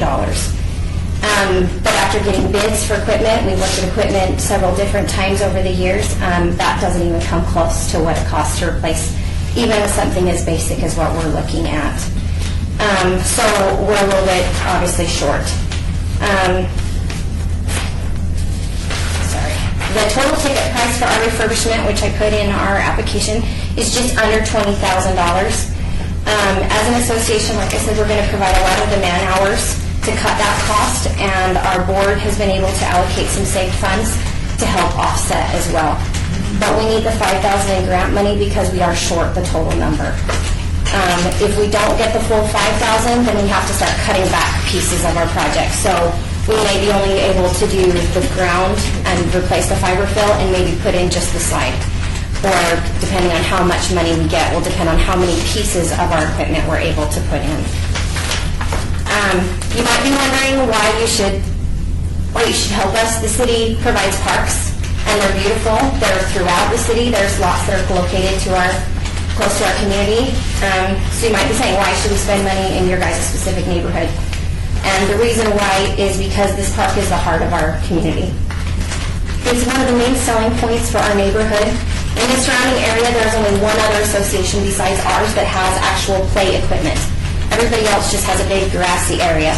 Ours is quite large, which is nice. We can have baseball games going on while kids are playing in the park. You can do lots of several activities at one time. It's not just a simple mow strip. So for us, it's a big deal to have it because it improves our sellability of our neighborhood. It attracts people. Our park is the first thing you see when you come into our neighborhood. This is the view you get. As soon as you drive in, it's the park, and it's the biggest feature. Our park is where we hold several gatherings throughout the year. I got pictures. This is our community Easter egg hunt that we do every year. 50 kids with Easter baskets. All of the HOA pays for all the eggs, and all the kids come, and it's free of charge, and we go hunt eggs, and then we have a great lunch. We host birthday parties. Our Boy Scouts and Cub Scout troops use our park. We use it. People visit. We use it for the 4th of July. Everybody gathers in the park, combine their fireworks, and shoot them off in a safe way. Our teenagers come and take their prom pictures in our park because it's a beautiful place to play or to have pictures as a background. We host movies in the park. We use it. It's not just an empty space. It is a very highly used, high-traffic area. Now, I painted a really rosy picture of our neighborhood, and you're probably wondering, is this too good to be true? We have had our problems. We have faced huge financial issues with foreclosure waves and abandoned bank-owned homes. We've had to raise our HOA fees in order to maintain our park and keep things running smoothly. We've had grow houses, drug dealers, squatters, homeless people trying to live in our park, break-ins, and countless other unpleasant things going on. The thing that makes our neighborhood worth investing in is that we fight for it. We are aware of it. We know what's going on. We talk to each other. We communicate. We look around. We pay attention. And we are doing everything we can to keep our community ours. We ask that you guys invest in us. We ask that you invest in us. Sorry, we're going to have to cut it down. Yeah, for the honors because their grandkids are here. For my children who have to grow. Sorry. These aren't just neighbors. This isn't just people we don't know. I hate to tell you every single picture on these posters. We know each other, we love each other, we are a very tight-knit community, and our kids need this. They miss the park equipment. They don't have anywhere safe to climb and run. They can run in the park, but they're back into the trees, and that's not good for the trees or the kids. So we ask that you guys, we know that there's a lot of other people that are asking for money, but invest in us, because we are a community worth investing in. Thank you. Thanks. Questions? Yes. Well, I think it's definitely a worthwhile thing. I think for the kids to be able to go to the park and play and have a place to go as a community that's being used, it's very important.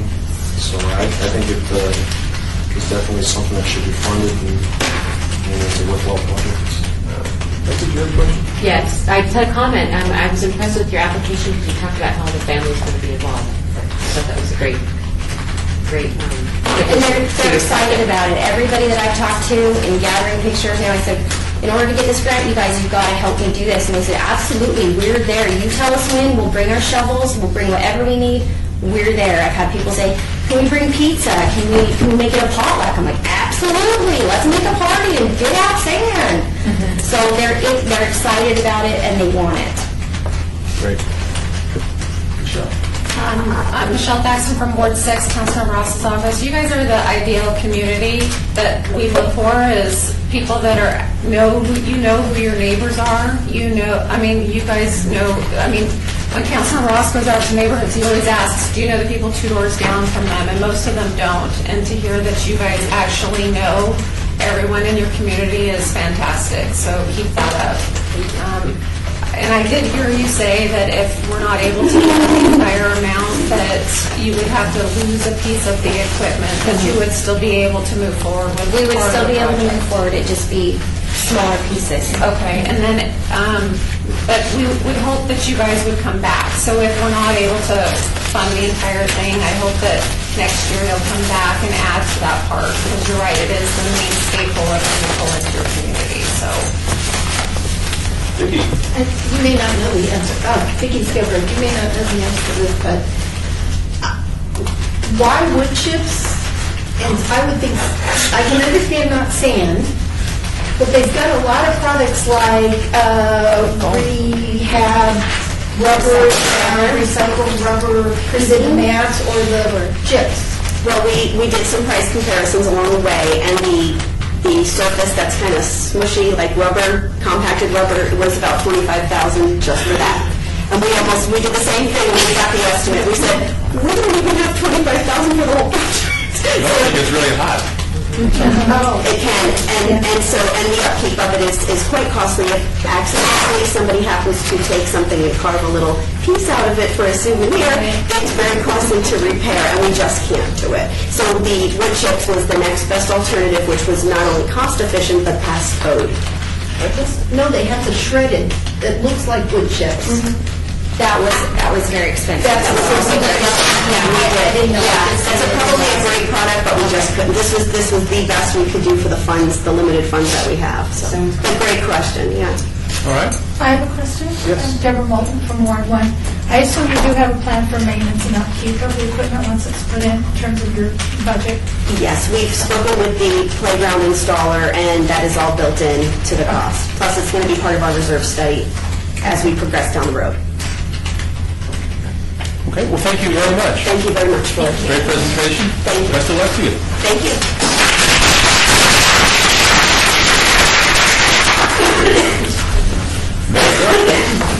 Is Bonner Elementary School, I believe, is that right? They are, they're ready. This is great. You got this organized.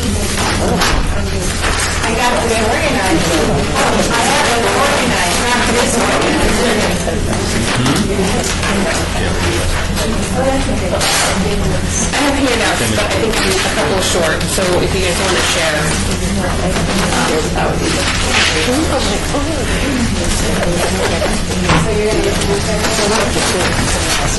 Welcome to you all. Introduce yourselves, if you would. My name is Paul Patana. I'm the principal of Bonner Elementary School. Christina Fitch, the assistant principal of Bonner Elementary. Angela Dinalata, PTA president. And Jen Wright, I'm a teacher at Bonner. And approximately 50% of the entire staff is pregnant. We really appreciate you guys doing this. The grants are great. To start off, just a little bit about our school. It's in Summerlin. There's approximately 900 students enrolled, which is our highest enrollment which has ever been. And as we may or may not know, as higher enrollment comes into play, that's where you start getting a lot of safety issues with traffic and a lot of safety issues with kids crossing the road because there's too many people picking up at the same time, too many people dropping off at the same time, opens up to a lot of safety issues.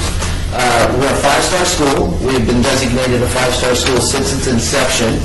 2 years ago, we were considered the #1 school in the district, and I attribute that to the unity of all of the parents, the staff, and also the students, and just that collaborative effort. We are a first-time applicant for the NPF grant. This may become a multi-phase project. However, we've asked for funding this year for the most important pieces of the project. Upon completion of this phase, it will be determined if additional phases are needed. Okay, we apologize that it's in this method. We had like a PowerPoint, but, we have a lot of bells and whistles, so hold it against us, all right? We're not going to jump in after the bells and whistles.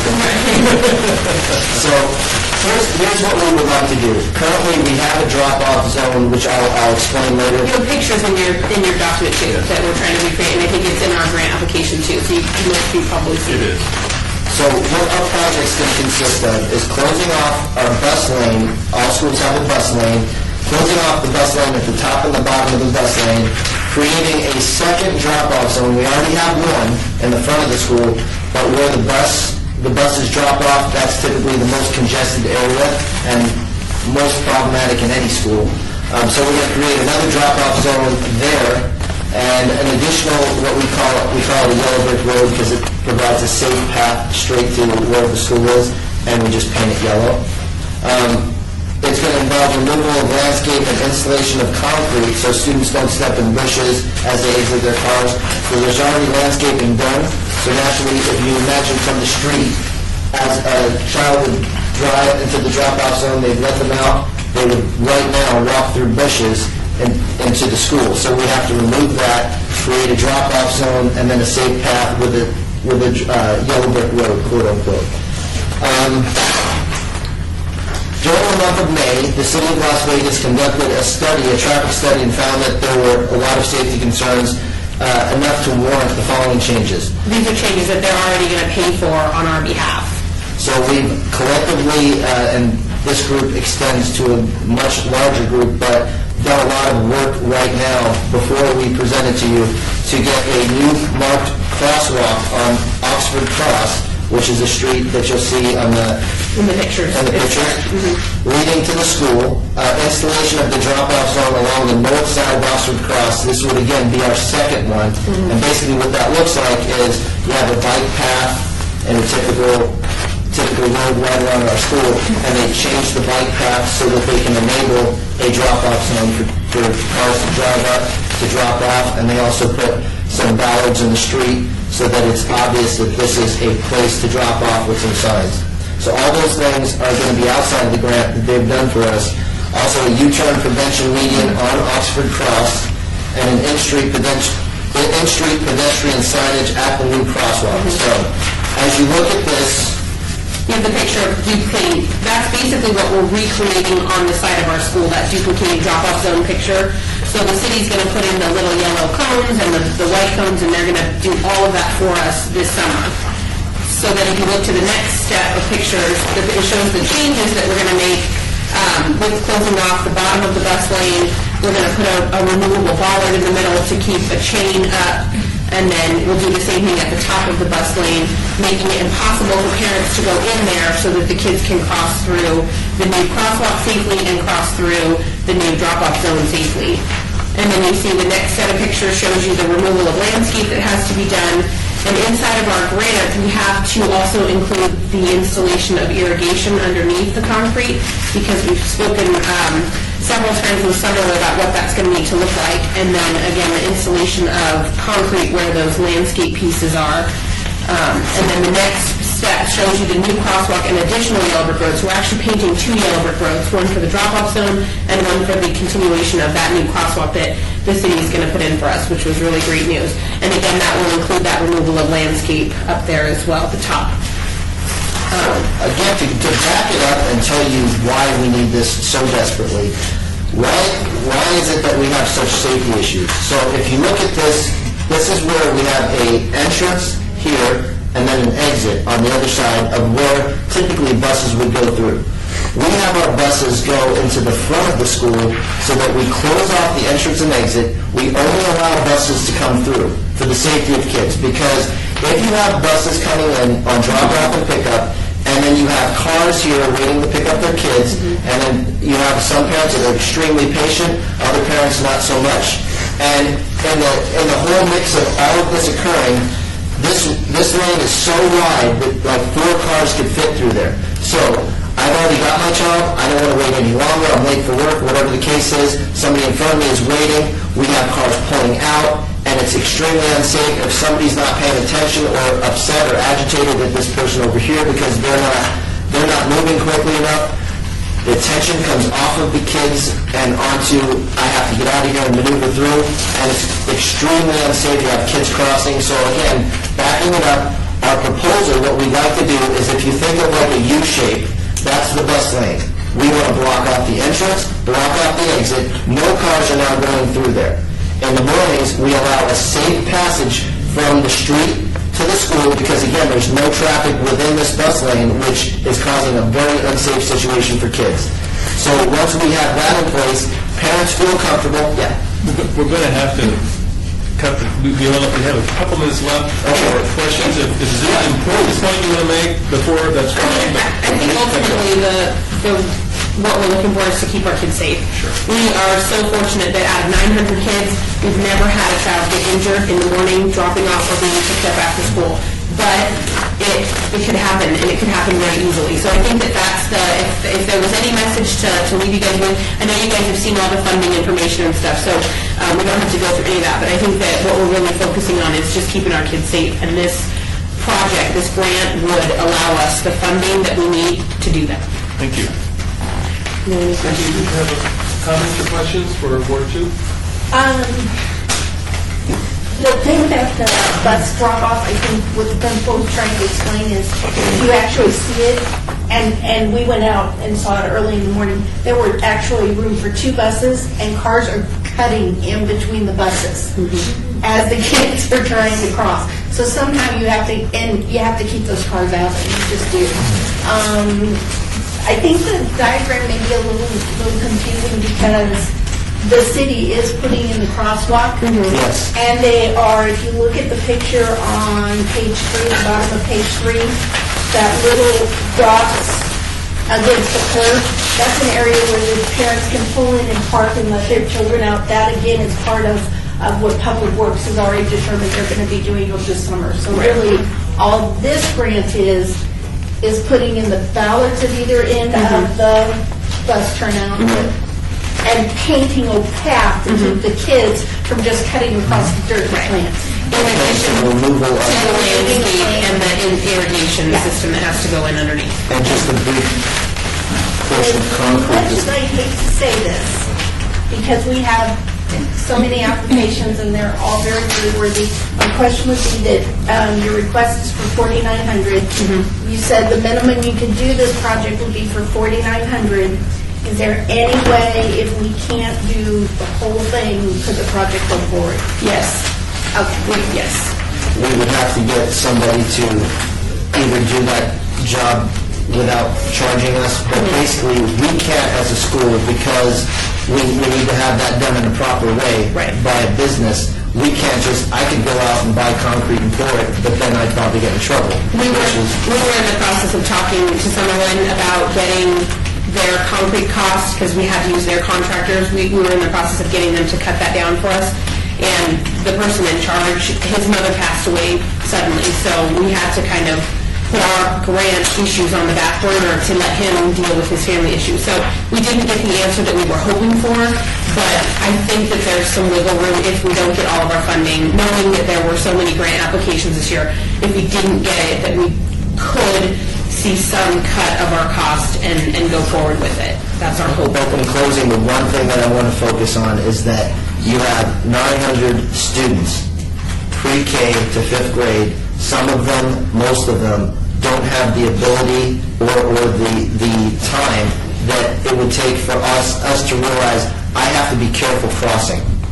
It's completely unsafe for 900 students right now, and it's just going to take one small error to have somebody get hit by a car, and we do not want to see that happen. And I know that asking for $5,000 is a lot of money, but again, we're talking about the safety of children, and we have to do this. So if I have to come out of my own pocket to do it, we have to do this. It's something that has to be for the safety of the kids. So I really appreciate everyone's time, and thank you for what you do. Sharice, did you have any comments you want to? No, he pretty much answered Any my other questions? Hearing none, thank you all. Thank you so much.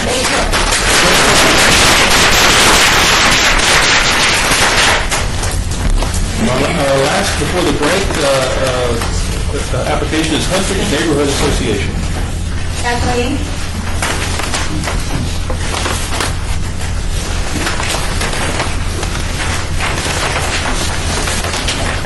Good afternoon, everyone. This is Kathleen Carr. I'm the past president and current public relations officer of the Huntridge Neighborhood Association.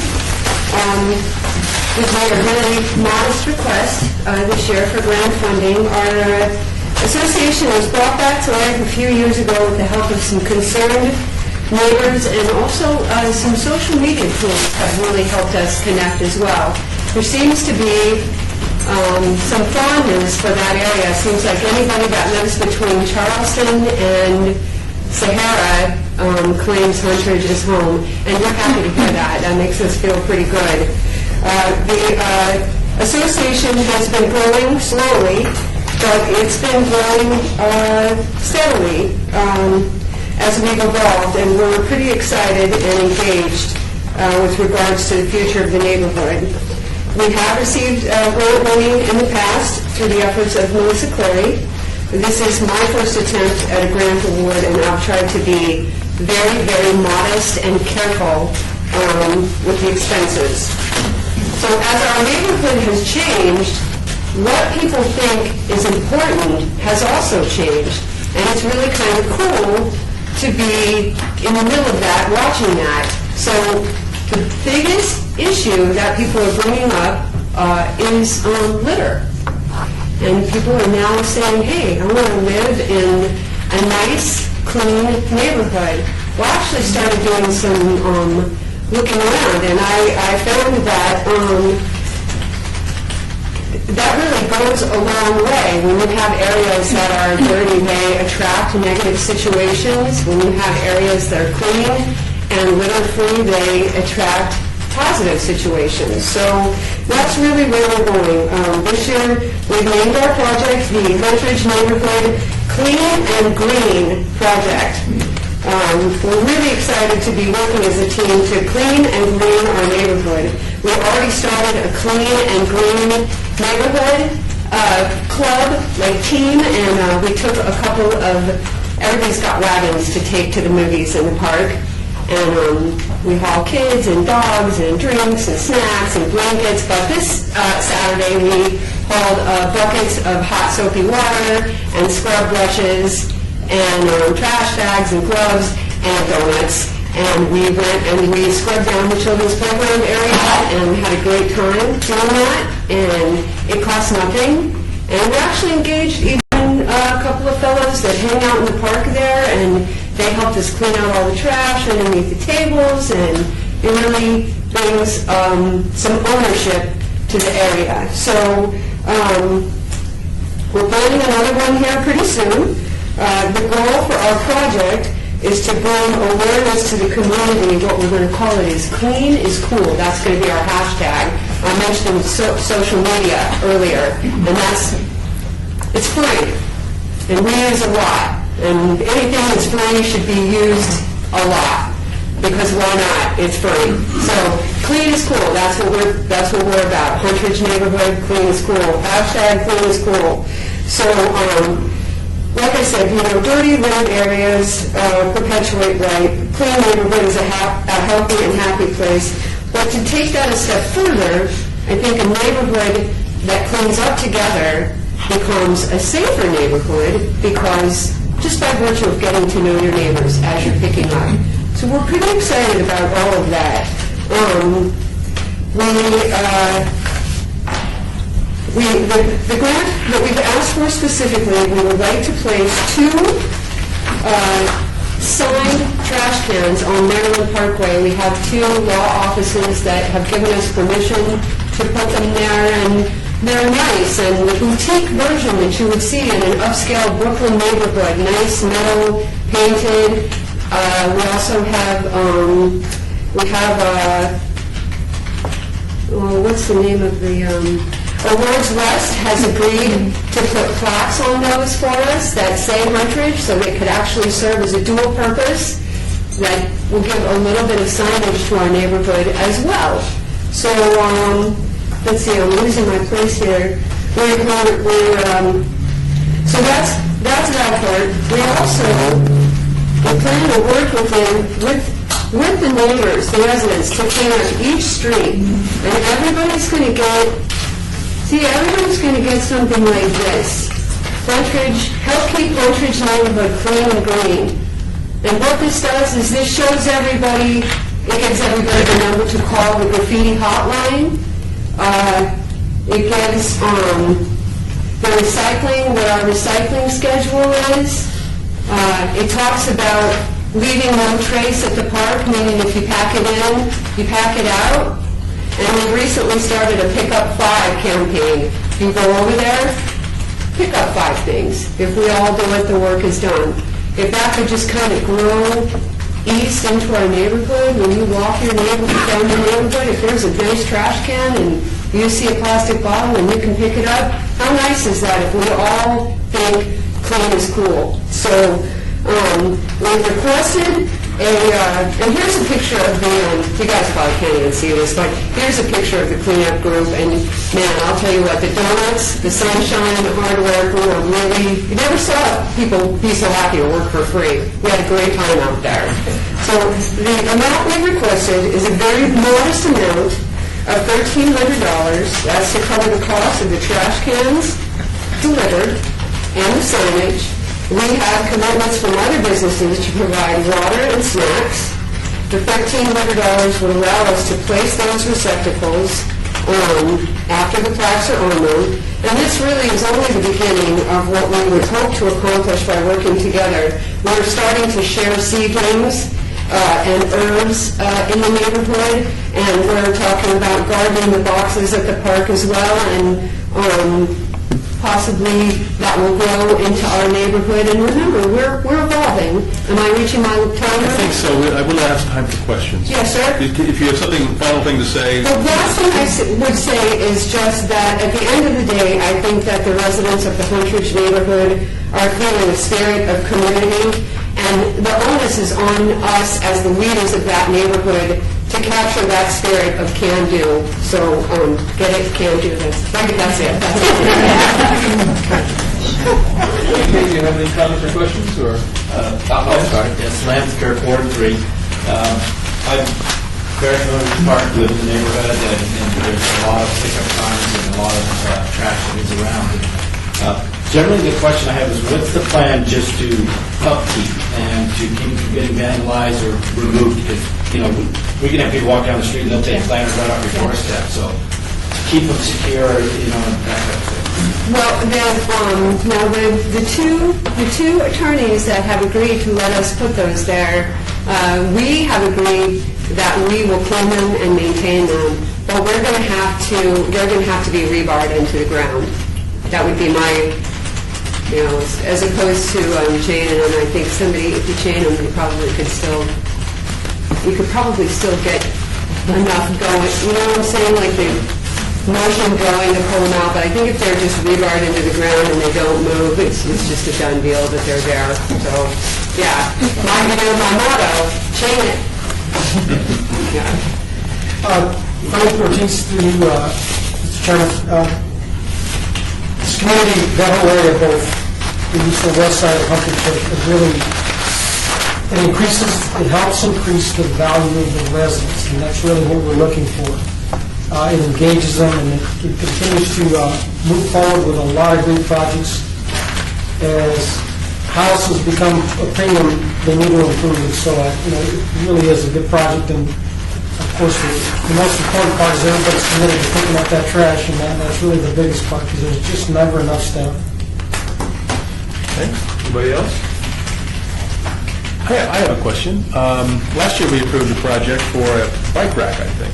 Yes, sir? How did that go? And The bike rack was placed. I wish I had known you were going to ask that question. I have a really I'm a bicycle enthusiast, you could say, and I wish I'd have known you were going to ask that question. I have some great pictures of that bicycle rack. a successful project. Packed with bicycles, yes, sir. Anything else? So you're going to dump these trash cans. Are they on private property or city? Yeah, they're on private property, Okay. yes, sir. So your volunteers are going to do that? Yes, sir. Okay. So these aren't going to be by the Huntridge Circle Park? No, sir, Hunter Circle Park has nice, big, heavy metal trash cans. Right. These actually, and it's really nice that people are now, kind of getting that sense of pride, yeah, I don't want trash in my neighborhood. I mean, that people are really starting to come out and say that, but a lot of trash comes east. It comes east in the form of people living in at the park, and it comes east in the form of wind. The wind just blows it into the neighborhood. And if you're walking and there's no place to put it, you don't pick it up naturally. If there's a place to put it, well, you'll pick it up and you'll put it where it goes. No other questions? Thank you very much. I thank you guys so much. Thanks for letting me Last thing, and I am very fond of the Huntridge area. Thank you. One of my friends live there, and my wife went to John C. Fremont, and so I know the area. Well, we always are having a lot of great events there, and those events are always inclusive of anybody that would like to come. Thank you. Good to have you. Thanks, everyone. Thank you. I believe we have a break now? A recess? Recess the meeting until 4:10. We have 10 minutes or 20-minute break. As soon as, let me know when you're ready.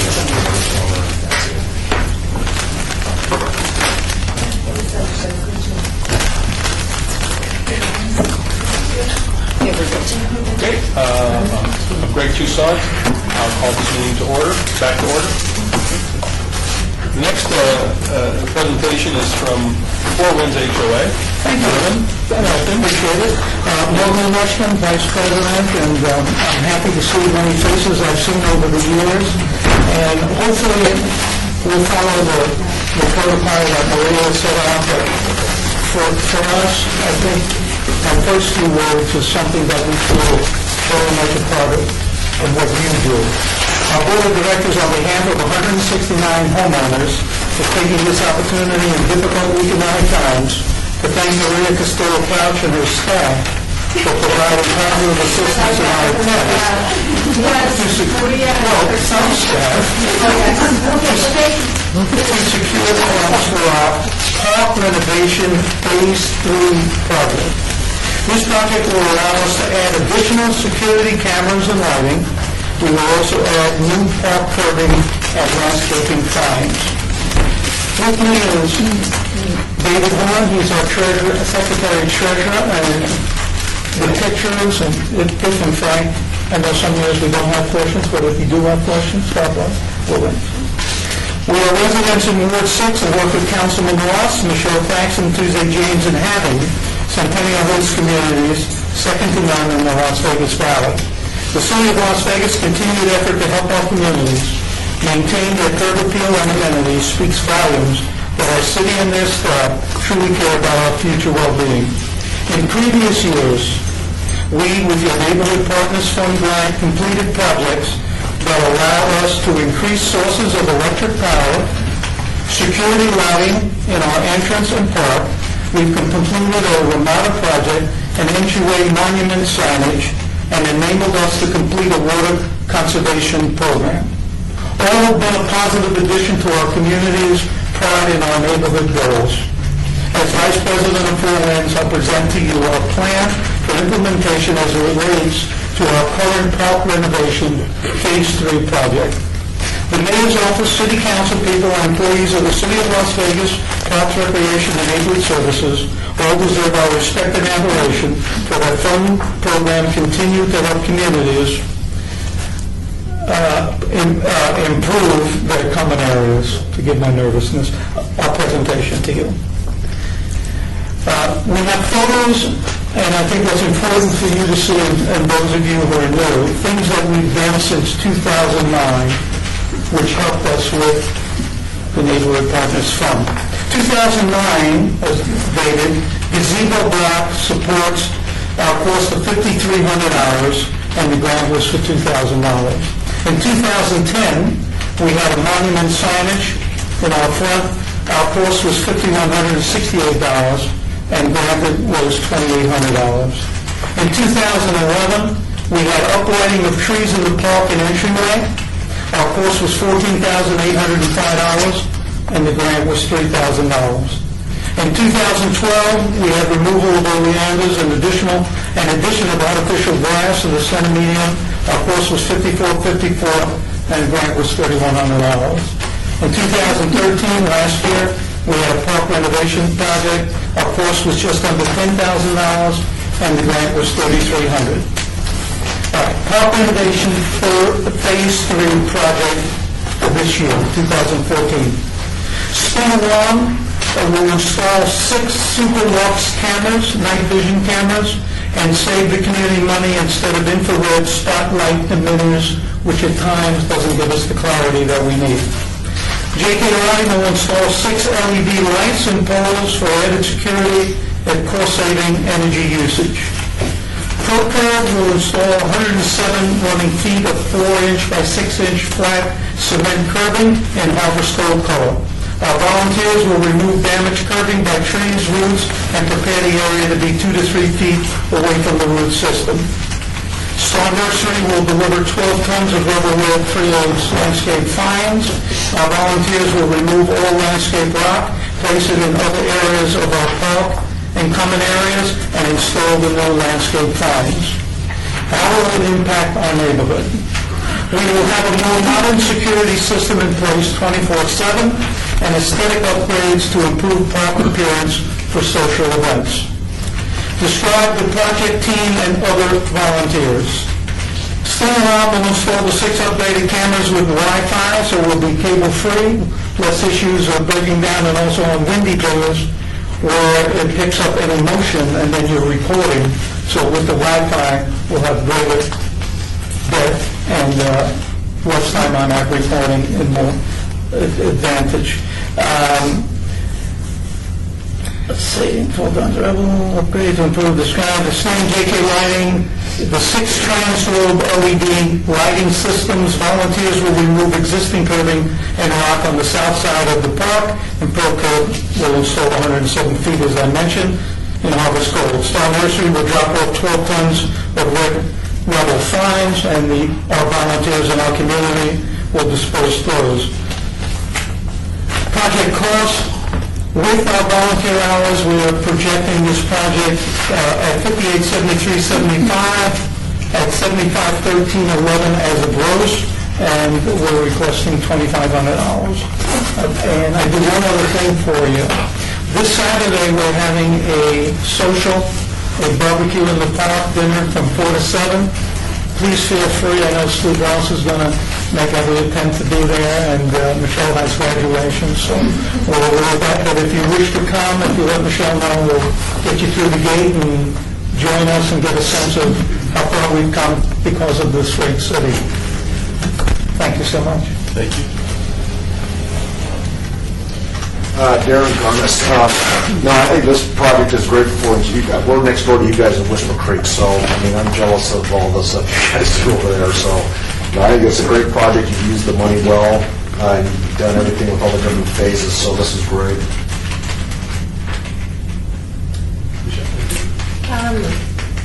you guys have done some wonderful things through the years, and you guys can see it from the pictures, and they do a lot of volunteer outreach programs. In December, they collect food items. I don't know how much you guys collect. Have you guys ever determined? Last year, past year, we collected about 2,500 pounds and change of food in excess or close to 4,000 miles. Our community manager, FCCMI, they have associations that don't do anything, but they give us money, a lot of money.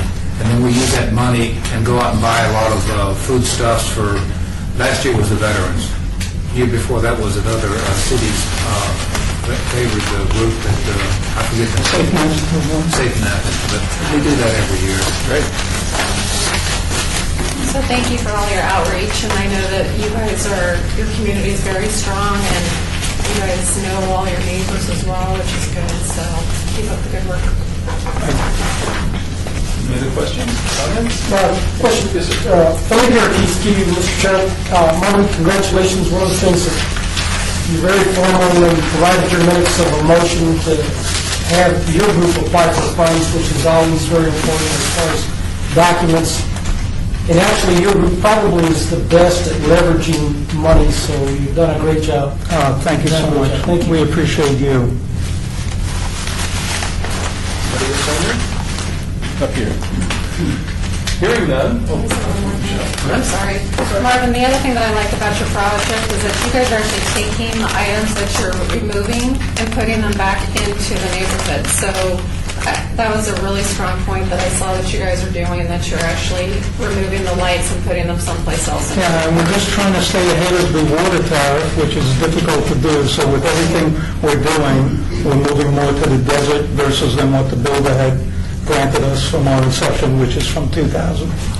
You almost reach an end point with removal of turf, because we have a lot of kids in the HOA that we live in, and you can't have a community park that's desert. Nobody sits on desert rocks or cactus and all that, so you can cut so much water out, and then the terrace at the Southern Nevada Water Authority and the Las Vegas Valley Water District, they're still going to get you.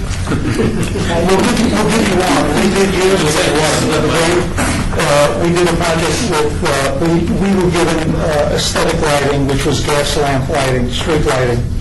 And at the time when we came in, it was $3.83 per home a month. If we kept it through today, that cost would be approaching well over $70 just that part of our due structure, as opposed to going to low voltage. That's $1.50 a month. Yeah, that particular lighting project was burning up about $50,000 a year with free gas because it was unregulated. So if anybody's still underneath gas lighting in their communities, get rid of it.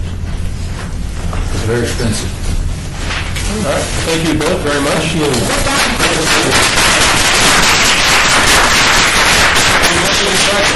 Thank you. Sounds wonderful. On it. All right, next up, La Mancha Summerlin.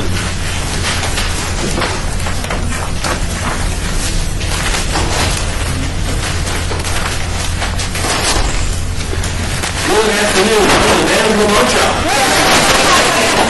Well, I'm the Don Quixote of my neighborhood.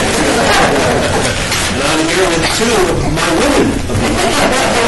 Before you get started, just we really want to try to keep it about 5-minute presentation, roughly, give or take. I have 17 pages of notes. What am I going to do? I don't know. Page one. I'm here with my wife Diana, who's a longtime resident, along with me, and Susan Mayer from our board. I'm the president of the Homeowners Association. My name is Ted McAdam. We are a small community of 44 units.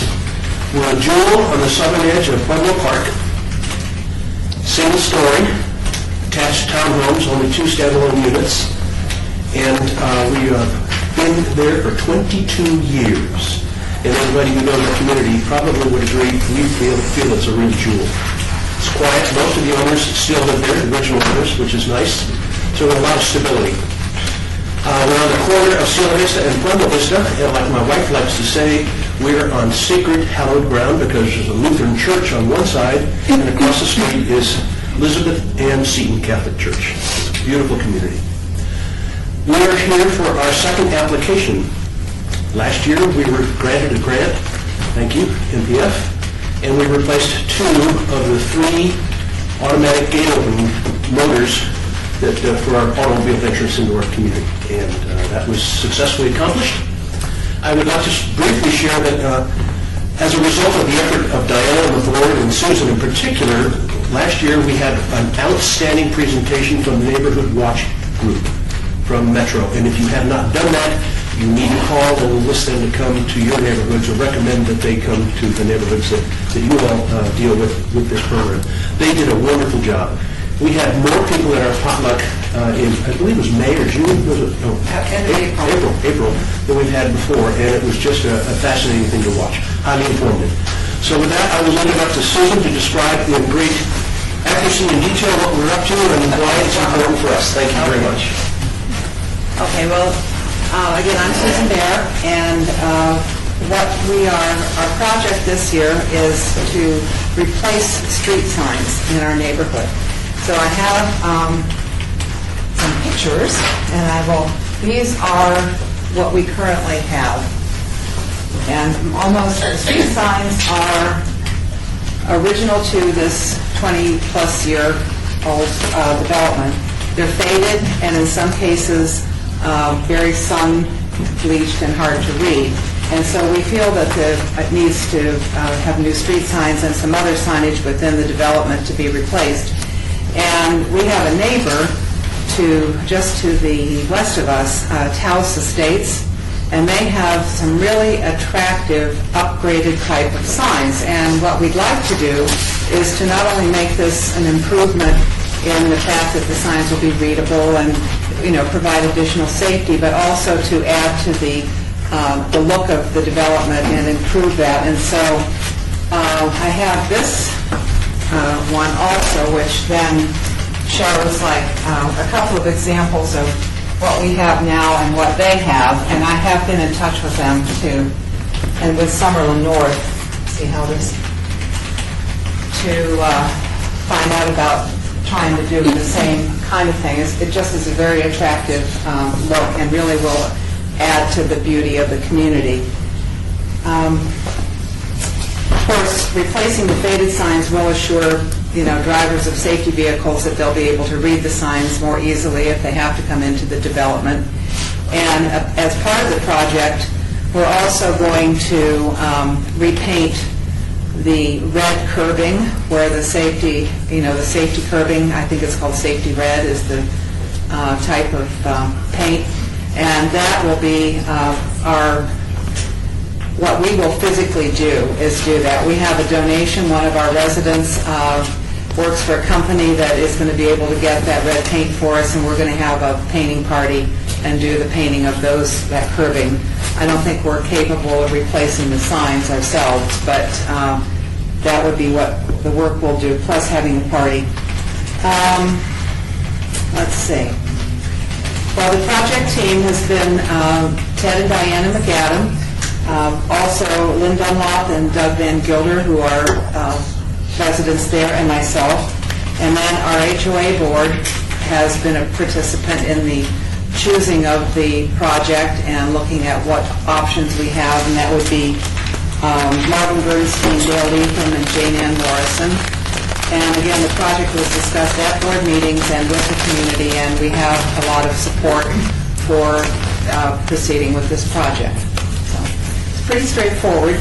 We want some pretty signs. And it'll make the whole place snap, I think, would just look good. So that's what we're looking for. So I don't know if you have any questions. Pretty straightforward. Thank you. This is Ward 5? 2. Ward 2, I'm moving along one, sorry. Yeah. So, Vicki, you have comments or questions? The one thing I noticed is that the existing sign poles have lights on them and the proposed upgraded ones would not. What would you do? We will use the same poles and the same brackets. It's only the signs. Just the signs themselves will be replaced. They are, the lighted poles are black now, and if we put the black signs like you see on the the nicer signs there. I think it'll really kind of jazz it up quite a bit.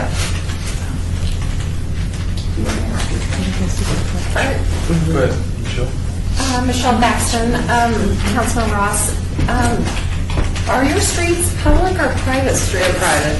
We're behind the gate, so I did talk to Summerlin North about the signage, and they said that we can pretty much do whatever we like within the development as long as obviously it's not, crazy or something. They said as far as the speed limit signs and the parking signs and those things, those are city, have to comply with the city ordinances, but that we're not proposing to change any of those other than to make them better than the ones that are faded and so forth. I was just questioning it because usually private streets have brown and white signs, and yours... No, ours are all green. And I've driven around in a lot of the neighborhoods in that whole area, and are all, almost all the green ones, except for Taos, which I think was built with these newer ones. But the brown, we don't have brown ones now, they're green. Maybe it changed, later, with the developers. 20 years. Yeah, 22 years, it's a long time. Any other questions? I just wanted to make one comment, which your match is 2014 and your request is 2000. But I think that you and this is not a criticism, this is a suggestion, you also have volunteer hours for painting. Yes. But that isn't in your proposal, so actually your match would have been higher, I think. Well, I think I might have made a mistake. I wanted to point out to my fellow board members that it may not be as short as it looks, and as low as it looks. It may be considerably higher. You're right. I didn't include that. That's right. It's been a sort of a process. So. All right. Okay. Anybody else? I was just going to ask Lance Kirk, Ward 3. I think your requested amount and your minimum amount are the same. If it did go below the 2,000 of your minimum amount, would you still be able to move forward with the project? I think we could. I don't know. I obviously have to take it back to the board, but I imagine we could, Okay. Thank you very, very much. Thank you. Thanks.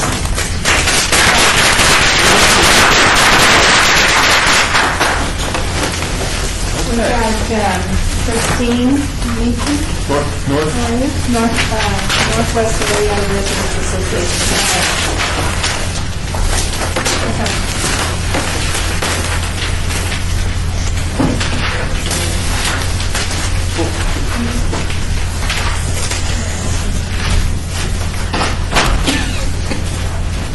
Well, welcome. Thank you for coming. I don't know if you've heard, we're trying to limit the presentation to about 5 minutes or so. So we have about another 5 minutes for questions and answers. Fantastic. So if you can do that, that would make it easier for everybody. Otherwise, we have to cut you off, and then you don't make your whole pitch. Wonderful. Okay? Well, we'll try to keep it there. Let me know if you want me to head another direction. What we have, it's a community garden in the Northwest Area Residents Association, NARA. We're going to pass around a brochure that we've created for it. This is a true community garden. This is not... Am I too loud? Oh, I'm sorry, yes. Would you introduce yourselves? Oh, I'm Charles Bennett. I'm the president of the San Miguel Community Garden, and this is Christine Meekum. I wrote the grant for the city. And this is Teresa, who's put together these things and brought them over. Teresa McNally. All of us live within the community. So the idea with the community garden is to bring together the community. It's really not about a community that builds a garden, but a garden that builds a community and strengthens it. We've got a ton of support within the community. We had our grand opening. It was a dirt field right next to an old folks home called El Gen. It's a retirement home, old folks home, and we went to them and asked them if they would let us use this. About 2 acres of property that's right next to their place. It's just east of their location. And so the objective is to bring the community together. So we don't have plots that people come and rent. We have committees. So it's a tomato committee, pepper committee. They come in, and the whole point is to get it so we're talking to each other, interacting with each other, figuring out solutions with each other. And you can be on as many or as few committees as you want. Right now, a lot of the committees are more oriented to the building of the garden. We do have we had a grand opening last February 15th, President's Day weekend. It was on a Saturday. We had over 500 people there.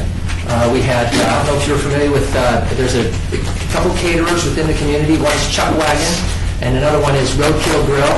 Roadkill Grill is awesome. If you haven't gone by Roadkill Grill, it's just this little hole place right in the middle of our community, and Chuck Fromer does a great job there. He supplied all the food for free, and we had over 500 people there, and it was a grand opening. This was the grand opening here, because we planted in our first section. So if I can direct your attention, can everybody see this? Van, I've asked you.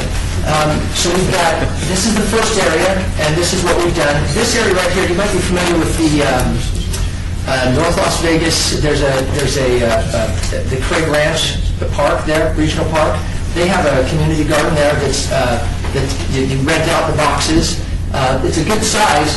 This one's that one's about 60 boxes big. This would be the equivalent of 80 boxes, just right here in this first section.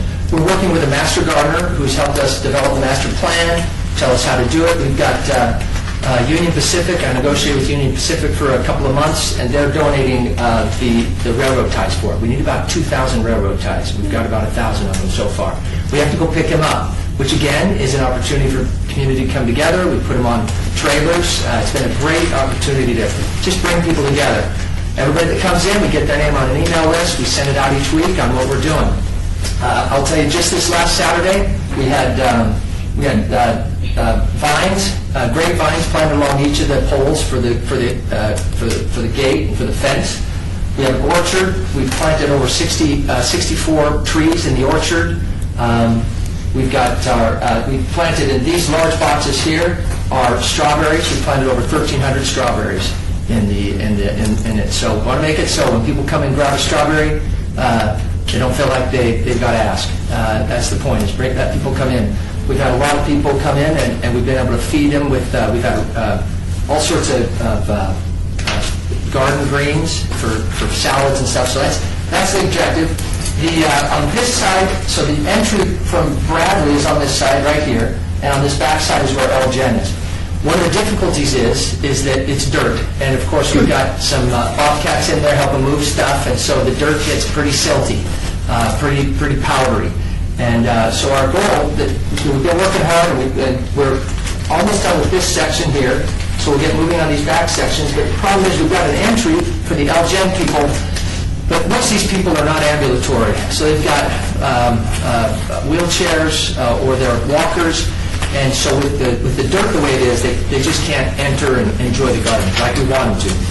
For them, it's a chance to go in, take stuff that they want. There's really there's no price to pay. There's donations we ask you to pay to defray the cost, but basically it's just a community effort bringing them together. It's been wonderful, I'll tell you, so far. Just fantastic. We have an elderly couple. They're in their early 70s, and they're the head. They take care of the garden. They oversee it. This is Paul and Leah Larson. They would be here, but they're at the garden, and that's where they are every evening. And people come by and they show them in. They tell them about what the vision is, what the goal is, and they help them enjoy the fruits of the garden. So the goal is to get decomposed granite to put in all the walkways, and these are some of the walkways we have. This is looking from the Elgin side, from the old folks' home side. You can see there's a lot of walkways here. There's a pathway here, and then another pathway that runs this way. This shows the entrance as you're looking in from the entrance towards the Elgin. This is looking at the beds that we've planted. And in between these beds, we need to get decomposed granite. You put about 3 inches of that decomposed granite in there, and it'll make it so you don't kick up dust, and it keeps it a lot better. And in the dust storms, you don't get all. These are nice and salted with a lot of dust as the wind comes up, and even in the beds and the growth. So the objective is to make it so that we've got a great pathways for the Elgin people to be able to come in and thoroughly enjoy the garden. Thank you. Questions? Yes. Beth Borisevich, I have a question. Is this eventually going to be a profitable type organization where you're going to charge an entrance, or are you just going to be giving everything away free to whomever may need it or who wants to make a donation? Yeah. Absolutely no intention of making this a profitable venture. It's a Nevada nonprofit corporation. It's been set up, and we've applied for 501c3 status with the IRS. So, yeah, there's no intention whatsoever. And we have an agreement with Elgen that it's $1 a year for rent, for lease. So, no intention whatsoever of that. That would defeat everything we're doing. Other questions? Yes. Becky Skousen, do you have, the boxes, the individual boxes, are they owned by, or, taken over by certain people, or everyone works on them? The committees work on the boxes, and the committees are tasked with stewards over those boxes to try to get as abundant as we can and figure out how we need to do it best so we get as much fruit out of it. Right now, the tomatoes are this close, and everybody comes in every day and says, how are the tomatoes? We've got 5 20-foot long by 4-foot wide boxes of tomatoes. Some of them are cherry tomatoes, slicing tomatoes, celebrity, and then the other ones are Roma tomatoes, the 3 basic ones. The objective is they come in, and again, just because you work on that area doesn't mean that's yours. We've also got chickens. We've got chickens over here, and we've got a chicken committee that's up and running. We spent the last month building that chicken coop. It's the coolest chicken coop out there. We have a guy in the community who came in and said, hey, I'll help you build the coop, and he's a contractor, and he helped us come and get the stuff, and we had donations to the community, or to the garden, to help fund that, and that was about $1,000 to put that coop together, because it's got to have overhead stuff to protect it from the pigeons and from the chickens flying out and dogs getting in, and so that was a little project. But so we've got chickens. How many? 14?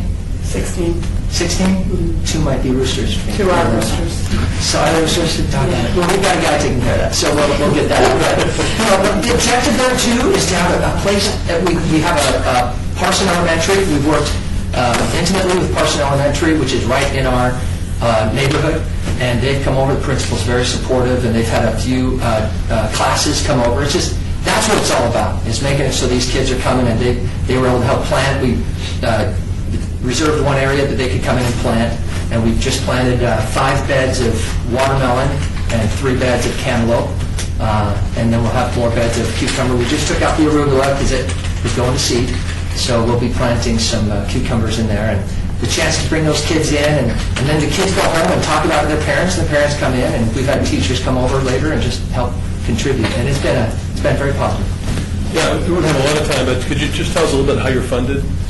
By the community. Every penny so far has come from that community. So paying the water bill and so forth is all paid by? And we've been working with Elgen on the water bill. What we did is we've tapped into their water line. Sub-meter? With their authority, with the sub-meter, and then we provide them with information every month. And we also have an electrical line there was a contribution from the community with a tough shed so that the elderly couple aren't sitting out there baking in the sun. And there was also a contribution of a swamp cooler, and that thing's nice. It's a nice little spot. It doesn't cost a lot because it's just a 8 by 10 or 10 by 12 little spot, but makes it so as they come in, it's got a little entry, little patio porch on the front that people can come sit down. It's just a welcoming spot. Michelle. Michelle from Ward 6. How long is your lease for? The lease is indefinite. There's no short term. It can be pulled out within 60 days if they want to, and that's one of the main attractions that I went to them with. As I said, look, we're not here to force anything on you guys. If you'll give it to us, we'd love it. One of the realities is this does tremendous things for Elgen. They love it. They've come out and told me the people at Elgen have never been more enthusiastic. They love going out. They have a place to go to and to look. Elgen, frankly, I'm the bishop of my ward. I'm LDS, and I'm the bishop, and I've been over at Elgen, and it's a tough place to go because it's just death. It's just death, and I go there all the time, but it's a tough place to bring a lot of hope because of that. And this gets them out of there, helps them see what's going on around in the neighborhood. And then another key on that is I just don't see that they'll ever want to change that because when someone comes in, wants to bring their parents there, and they say, what's going on right here? And they say, well, that's a community garden. And who runs it? The community. the community, and what access do we have to it? Complete access. They have their own gate, their own lock on that gate. Whenever they want to go in, they get it going. And so that's an important part for us. Does that answer it? Well, my only fear is that you guys are putting all this money into it, and then the city, you're asking for a grant, and if Elgin decided to sell that land, then what would happen? So that was my question. Yeah, that's a risk. That's a risk that we're looking at. And it's a risk that the entire community has put a lot of money into as well, a significant amount of money to get it up and started. More than money, it's labor. We've been working every Saturday since November. It's been... That's amazing. It's really come out. If you want a chance to go by and look at it, I think it'll be an impression. And if you come next week, there'll be plenty of tomatoes. There'll be a lot of tomatoes. If there are no other questions, and I see none, thank you very much. You're welcome. Great presentation.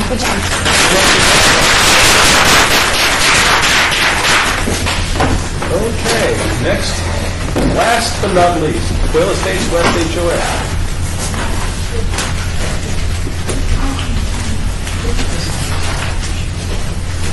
Hey, how are you today?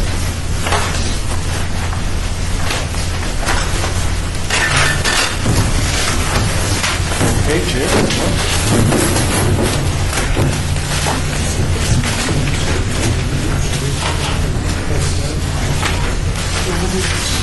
Start by introducing yourselves. I'm Frank Lozar. I'm president of the board for Quail Estates West, and this is our office manager, who also is the project manager for this particular project, Maggie Phillips. And we also have one of our residents who helped significantly on the grant, the development of the paperwork and such, Tony Bailey. And you said 5 minutes, and I'll give you 5 minutes. I'm going to ask some questions, and you'll have a chance to talk to them. And one of the reasons I like to keep it real brief is because, particularly at the end of the day, I know you guys have been here for a while. And you have all the Plus, this whole thing closes down at 5 o'clock. Oh, wow. We'll be on time, not to worry. Quail Estates West is a 55-plus age-restricted community of 216 single-family units located off Valley View between Sahara and Desert Inn. Maggie has a picture there. This is Desert Inn, and this is Sahara, and this is Valley View Boulevard. Hopefully I got it right. Yep, you did. Quail Estates West is an oasis in the desert, a quiet little adult gathering within the middle of an urban, multicultural community. First, the residents of Quail Estates West would like to say thank you to the Neighborhood Partners Fund for assisting with our projects of past years. These projects include improved safety through lighting, through the rumble strips, i.e. speed control, improved security through lighting and fencing atop the perimeter wall, as well as improved beauty through plantings. Okay? Am I doing it good? You're doing well. You're doing well. This year's project focuses on two quality of life issues, safety and communications. Our first goal is to reduce potential hazards by installing convex mirrors in our common areas where visibility between pedestrians and vehicles is limited. I might also add it's between vehicles and vehicles. And literally the trash enclosures are set right on the side of the street, and you pull up and you can't see what's coming on one side or the other. I know what you mean. We've been very fortunate. No one's been hit yet. Close calls, but not yet. Our second but no less important goal is to increase our ability to provide information to our community by developing programs such as the Neighborhood Crime Watch, drug awareness, fire safety, and ombudsman presentations. We hope to develop these programs by providing audio-visual equipment in an effort to increase our ability to provide a proper training environment for invited professionals to reach as many community members as possible. In the past, we have had to borrow equipment for such purposes. By using mirrors to minimize the vehicle and pedestrian issues, and by having our own audio-visual equipment to assist with presentations, the safety of Quail Estates residents and guests will be enhanced, and the quality of life will be improved. Quail Estates West sincerely appreciate your consideration in this endeavor. Questions? Thank you. First up, this is Ward 1, is that right? Yes. Kimberly, comments? I would like to know what happened. Were you not the group that planted the Power Campus? We did. And how did that work? I realize everybody was In fact, this whole corner, the tree was there, and that was about it. Okay. So things are still small, but they're getting there. Okay. And we are seeing a moderation of the foot traffic over the wall and through the community and over the other wall. I mean, the kids don't realize it. That's a safety hazard for them as well as a liability for us. Okay. I think it's a great presentation. You guys do really well with your funds every year, so I think it's a great project. Thank you. And we do appreciate all the assistance that you guys have granted to us in the past year. And that's where our neighborhood watch is going to come in play. We're going to start one up this Wednesday. The officer's coming, so. Any other questions or comments? Yes, sir. Hi, Philippe Ortiz, Mr. Chairman, great project. If you had to choose between your audio-visual equipment and the mirrors, could you do one or the other, or would you have to do both? We will do both, even if we have to raise additional funds on our behalf. And I might add, when I say raise funds, the board gives no support to this. It is truly a grassroots project, and when we put in the rumble strips, we had to come up with additional funds on that one, and we did it. And all the funds are raised by the residents themselves. With regard to the rumble strips, was that last year? That was about 3 years ago. I know I'm getting old now. I had to stop and put on that. I think it's about 3 years ago. But yes, they're doing their job. They at least remind people to slow down.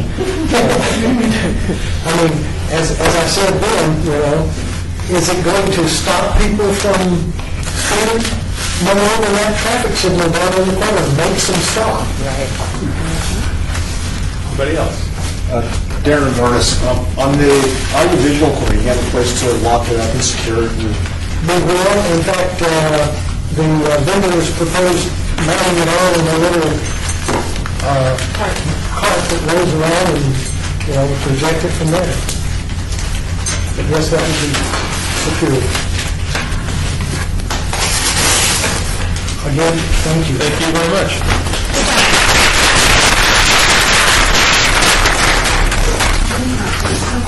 Okay.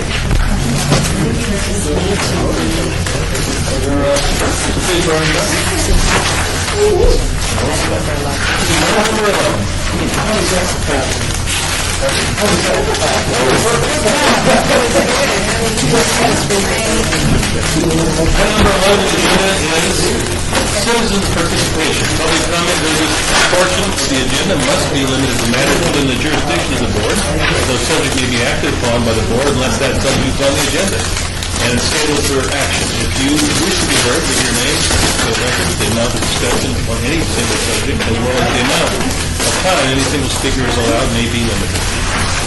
Anybody have comments or hearing none? Ready to have a vote of the adjournment? Hearing none, is there anybody, members of the board have comments or questions about the Hearing none, this meeting is adjourned.